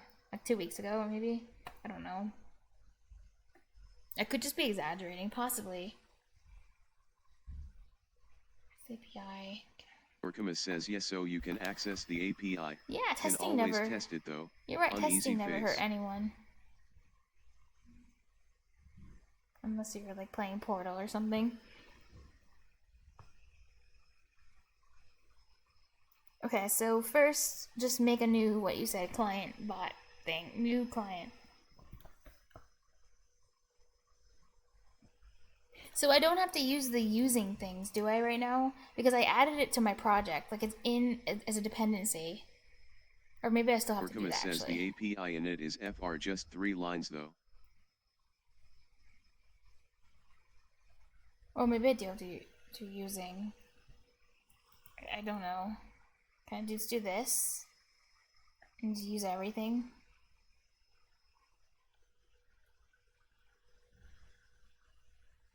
API initializations for just 3 lines. 3 lines. I thought it was 1 line. Sad. So I'll just do it at the beginning. We'll just keep all these testing things down here. Oh, thank you. Orcamus says https://github.com/twitchlib/twitchlib/blob/master/readme.md. Isn't it? Or actually, wait, let me.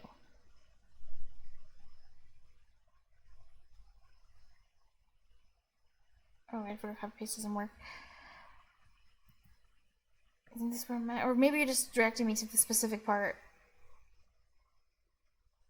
Is this the same? Orcamus says it's a bit further down in the README, where they init the Twitch API class. Okay.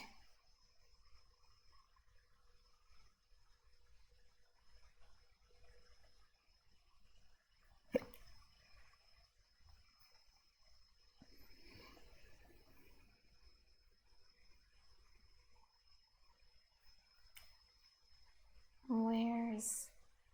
Oh, this is Visual Basic. Right here. This one?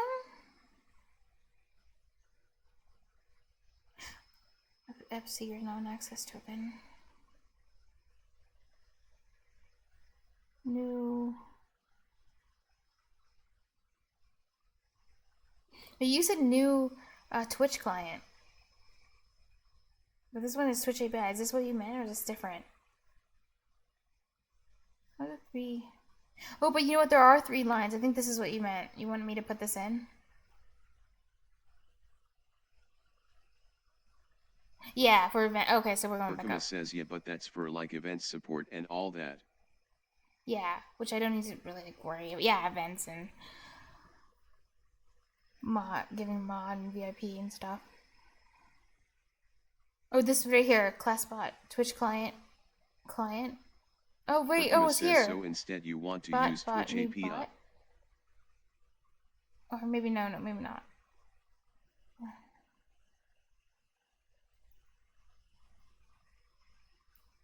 Twitch API. This one?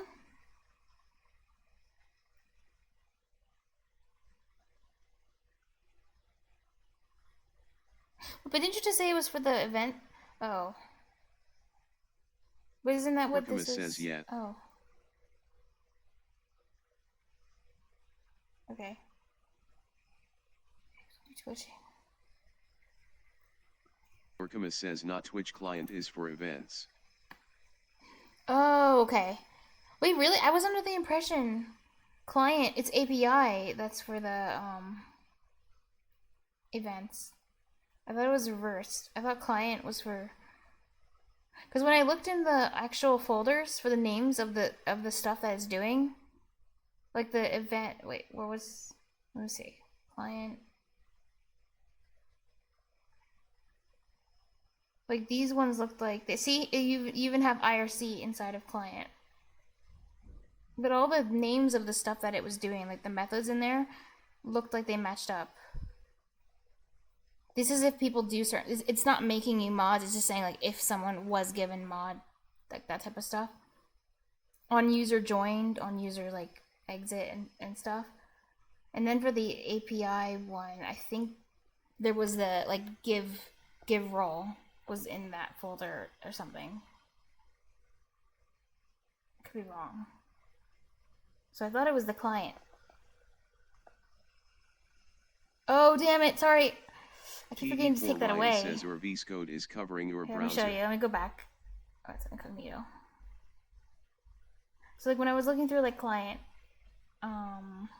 you have C in here. You get stuff related to IRC. So this is what made me think this is the right one. And also, it's just, and also, Twitch.io does this. Like they have one place that says, oh no, they call it command though, but never mind. But like in the events, we have like on when someone comes in and leaves, but it doesn't actually do anything to anyone, like change anything. It's just listening, I think through IRC. That's what I thought. And then when I looked in, let me look at the other one, the API thing. Oh, actually, I don't think I looked. I think I was looking in the WebSocket one when I saw the other stuff, or PubSub or something. What's in here?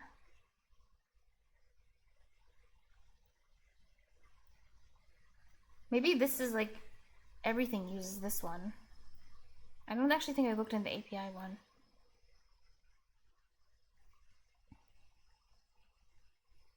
Anyway, let's do it.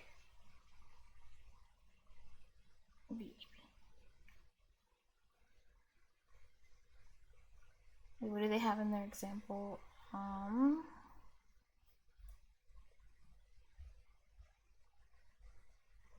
have to navigate back to the page with the example code. Urkema says, oh yeah, you need a client for process chat events.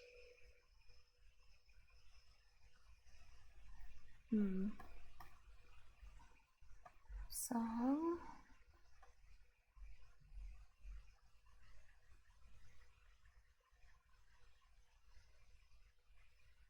what is this? Twitch API is not a single class needs to be instantiated with optional client ID and open token. Please know that EE4 Ryan says, I think they are just there for definitions, and then you have to decide what you want to in those methods.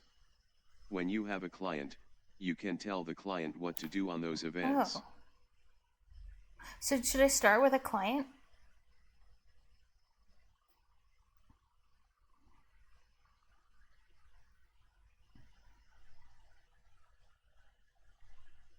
Oh.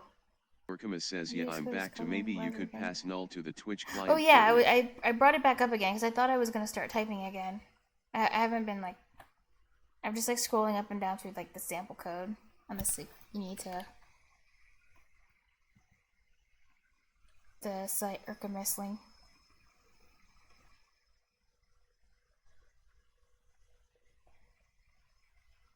EE4 Ryan says, oh, okay. So what's the first thing that I should do? Should I try the API thing, or?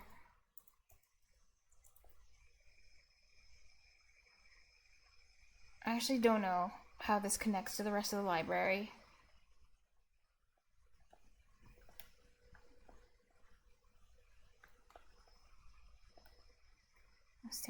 Know that. Orkama says, not, I was wrong about that one. MB, you'd want the client. Oh, okay. Client. So all I need is the username and access token. I can actually, oh yeah, I can get these. So for the username with I'll just use my name. So I could just I could take my own access token. I think, because isn't he was doing, did you notice when he was testing his bot, like when he was showing it at the beginning of the video in that guy's tutorial, the bot was his account. Like he would send a message to the bot and then his own account, the bot was using his account to send, like the same account he was typing on to send a message. So I can just use mine. I think, wait, are you still here, Drakeling? Oh yeah, looks like you might be. I think Snowy does that, doesn't Snowy? Use his own account for the messages his bot sends. So it looks like Snowy's sending it, but it's really just the bot. Because I think I remember, I visited someone once, and I was like confused, like how are they sending all this stuff? And it was like actually like their bot using their account. Might have been Snowy. Because I knew they were using their account, but it was like they and the bot were using it or something. So in my my JSON thing, then that means I probably would want to store Twitch username and access token. Right. But I need to figure out how I get my access token. Can that be regenerated if I leak that by accident? If it happens later on? Drake Link says, I can't remember now, to be honest. But it's possible to use whichever Twitch account you want as both the bot and streamer account. Let's see. Twitch username.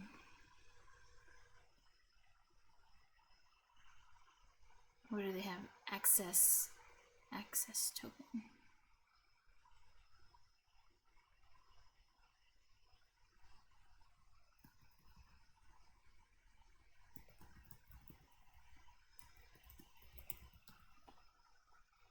I'm gonna Google.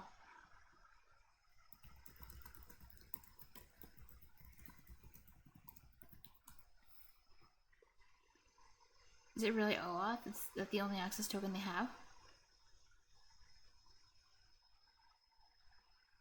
User access token. Where are these? Is it talking about the Twitch CLI? Oh, it is.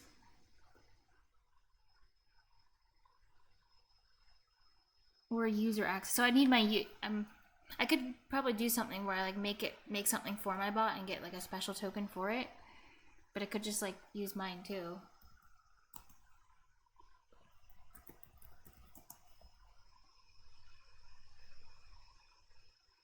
How do I get?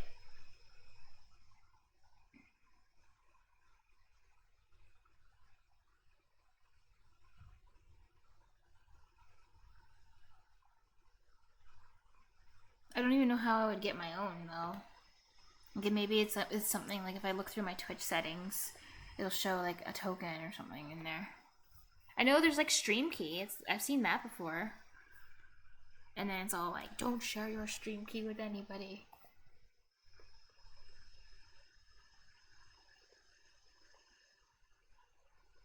Tokens don't last forever. Oh wait, do I need to use? Wait, could I still use my account and use another access token that's not related to my account? Could I use the token generator. By the way, the token generator was made by the lead Twitch guy that I told you, that I mentioned, the Swifty Spiffy guy. He's the one who made it as well.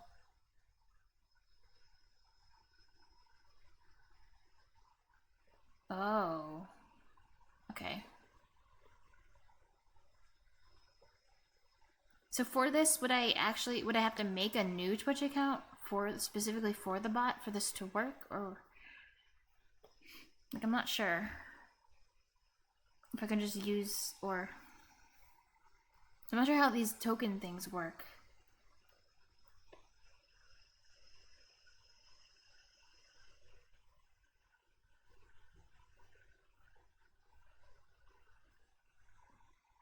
Google has not been super helpful.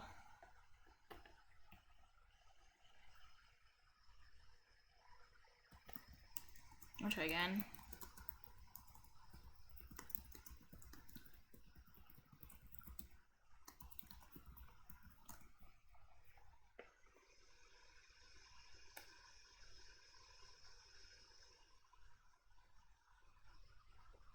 This is an AI answer, but I don't think this is helpful. To get access token. So I don't have an access token then? Or maybe it's just like I can't grab it, so I would have to create something separate and get a new one for the bot. But do I need a new Twitch account too to link it to, or what? The Twitch API uses two types of access token: user access tokens and app access tokens. I'm wondering about the. Maybe I'll just read this. Oh wait, someone asked it on Reddit how to get a user token. Oh, and apparently it's in this. They found it. You want to process from a user that authenticates. You exchange the code provided in the redirect URL using client ID and secret.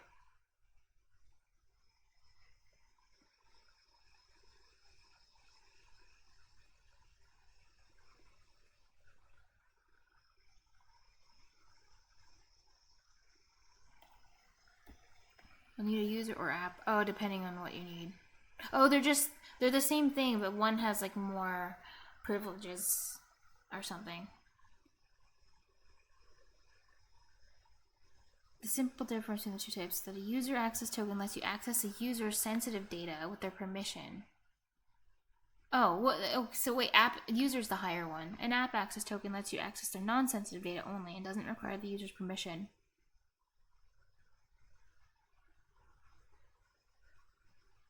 Use this flow if your app does not use a server.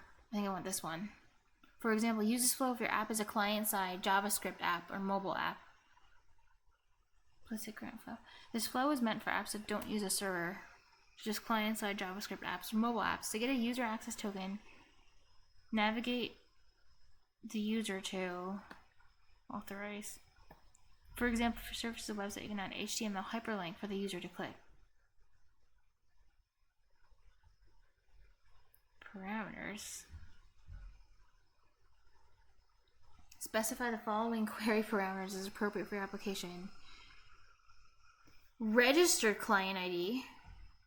But I just wanted to use my own stuff. Registering your app. Oh, it's this again. It's gonna take me to the same website where it's like reviews for chatbot verification are temporarily paused.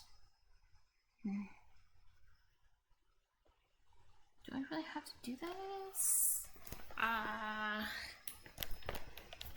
Am I gonna be prevented from making a simple chatbot because of Twitch? Orkamus says yes, so you need to create an OAuth app for it all, it seems.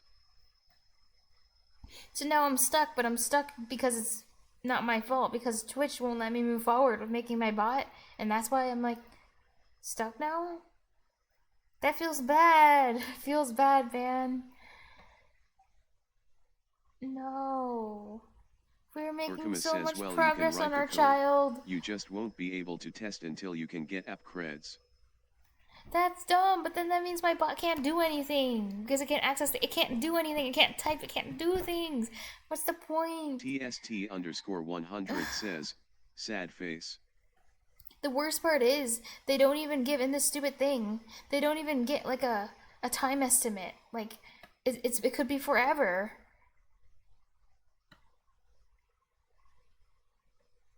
You know what I think it is?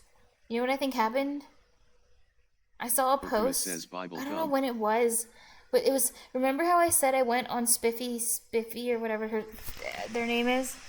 Let's just tell them hurry up, hurry up! Artemis Please, says I want to quick make a email Twitch and bot. tell M to hurry up. So sad. Remember that Spiffy guy? I went on his LinkedIn and like was like looking through like the stuff on his homepage on the front, and then like there was a post.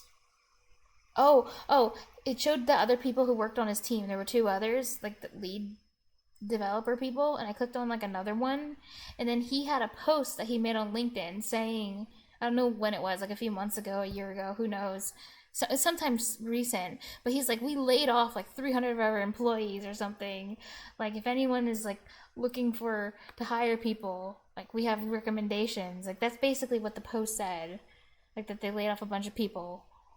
So it's just like, I'm thinking now, like, maybe you shouldn't have done that. Maybe I would have been able to get my chatbot verified if you didn't freaking fire your whole team. I don't know what actually happened, though. It just, like, that's horrible. They said, and they gave a number, too. They're, like, around 300. I'm like, the heck, devs. I'm sad now. Thank you for your patience and understanding. I have no patience. I have no understanding. I just want my bot. Then again, I literally am on Twitch. I'm streaming on Twitch. I shouldn't badmouth Twitch too much. I don't want to make the wrong people angry, but I want my bot. Why does there have to be any type of verification? Take out the survey to get access tokens. Isn't there a way around just access tokens? There has to be some way. Like I just feel so. What if okay, hold on, okay, make sure that I'm working in a different tab so I can check my Twitch settings on Twitch, because maybe there is some token I can grab from my own account so I don't have to authorize an app. Like, there has to be something. Yeah, that's what I mean. I want to use with your personal creds and maybe it won't throw any error. Exactly. The bot can just be me. Let me look through. I'll tell you if I find anything interesting. Like, I'll tell you what settings I see in my Twitch account. Or I don't know, if you guys look in your settings of your Twitch accounts, if you guys see like a token or something I could use, I mean not yours, but obviously like in my own settings, if you see something that looks good. I see two-factor authentication, not what I want. Orkamus says, but you usually apis like these are gated behind OAuth so you can revoke keys and control scope more easily.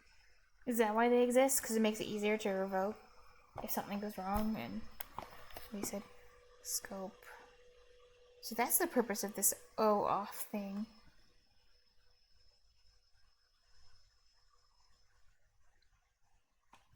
But as a Twitch user, like I can. Orkamus says you just added security. Yeah, I see. But if I can use the chat, and you can use the chat, and we're verified to use Twitch chat, then there has to be some kind of like token or something that's being stored that lets me access my chat. And also I can use it in OBS. Like OBS I can use like the extension, because in the settings, like I said when I linked my Twitch. Oh, it has to do with, that's probably what it has to do with. I linked, because it asks you, like, are you sure you want to allow this app access to your Twitch, blah, blah, blah, and then you click yes. And it's like, it can do all these things to your account. Is that okay? And you're like, yes, it's fine. Orkamus says, yeah, you might reverse engineer how the web app works and scrape together an unofficial chat API. It's not like I had a hard time figuring out how to where all my files were in VS Code earlier. That didn't happen. It's not like I didn't know how to make a new solution. Says I've used this before to gain an OAuth token for IRC. https://twitchapps.com/PMI. Well, there was this one thing, let me show you, that I was looking at that gives tokens. Then it had a login. So maybe I just need to make a new Twitch account for it. I just didn't know what to do with it. I did show it. Where is it? Drake Link says, but obviously make sure not show this on stream. Oh, yeah. It was the one that actually was made by the Swifty Spiffy guy. The official guy. It was this, token generator, but then it takes you to login.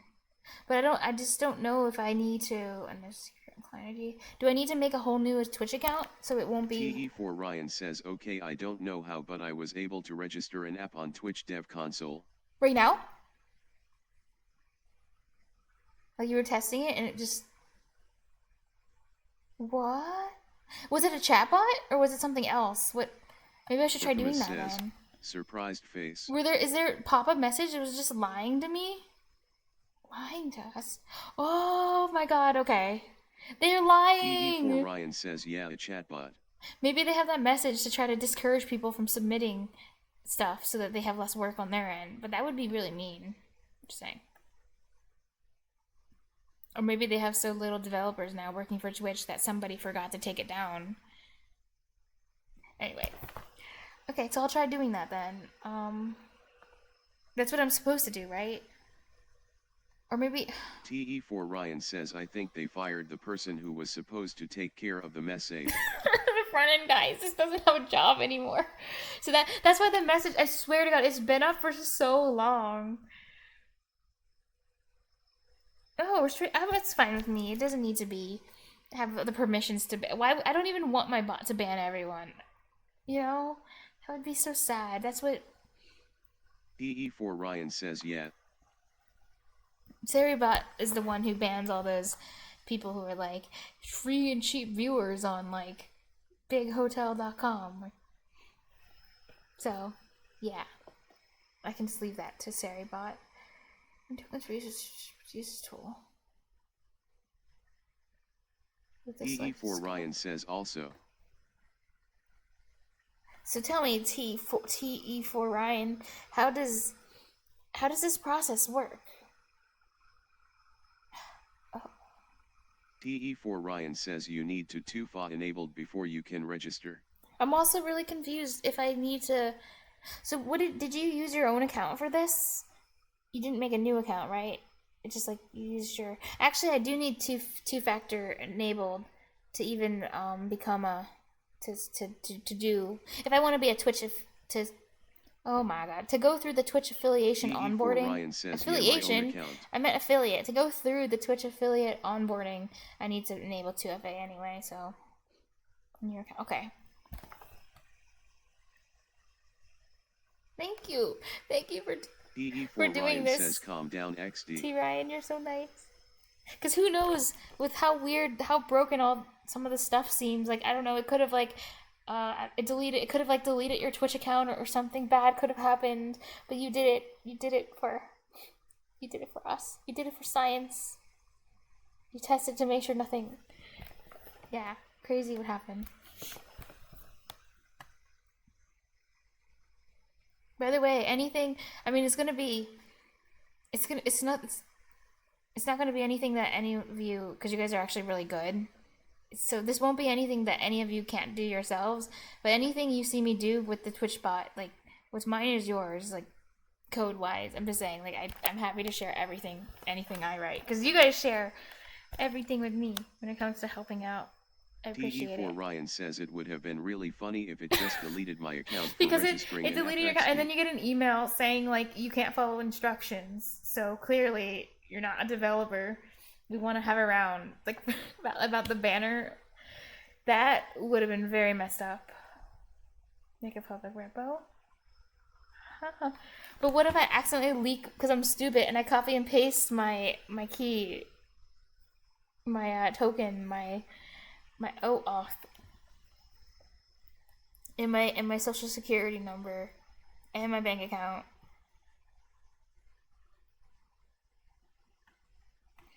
And my list of crimes committed within the past 6 months. What if all that is leaked? Because I'm dumb. Yeah, the creds files. Orkama says you can add the creds file to .gitinery to avoid accidental uploads. Oh. I only used Git once briefly, like in the past, and I barely knew what I was doing. I uploaded like a single HTML file. Isn't that cool? I'm ready to be hired. Get more.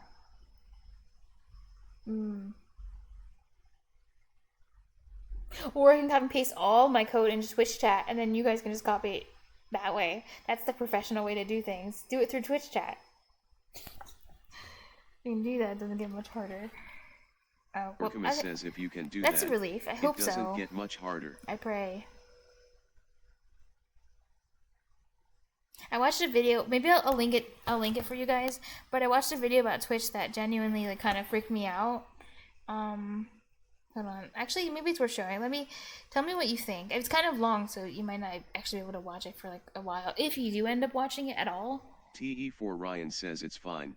You gonna learn a lot doing this. Oh, thank you, T4 Ryan. But it definitely freaked me out about Git. Not even just GitHub, but just Git in general. It was by a software developer. Let me see if I can find it like really quick. And then send it. I think I can find it pretty quickly. Because I have like a whole playlist where like I save things that are interesting that I want to look at later too. I just might have to do some scrolling. But you know, I have Command F, so it actually shouldn't take long to scroll it. Scroll.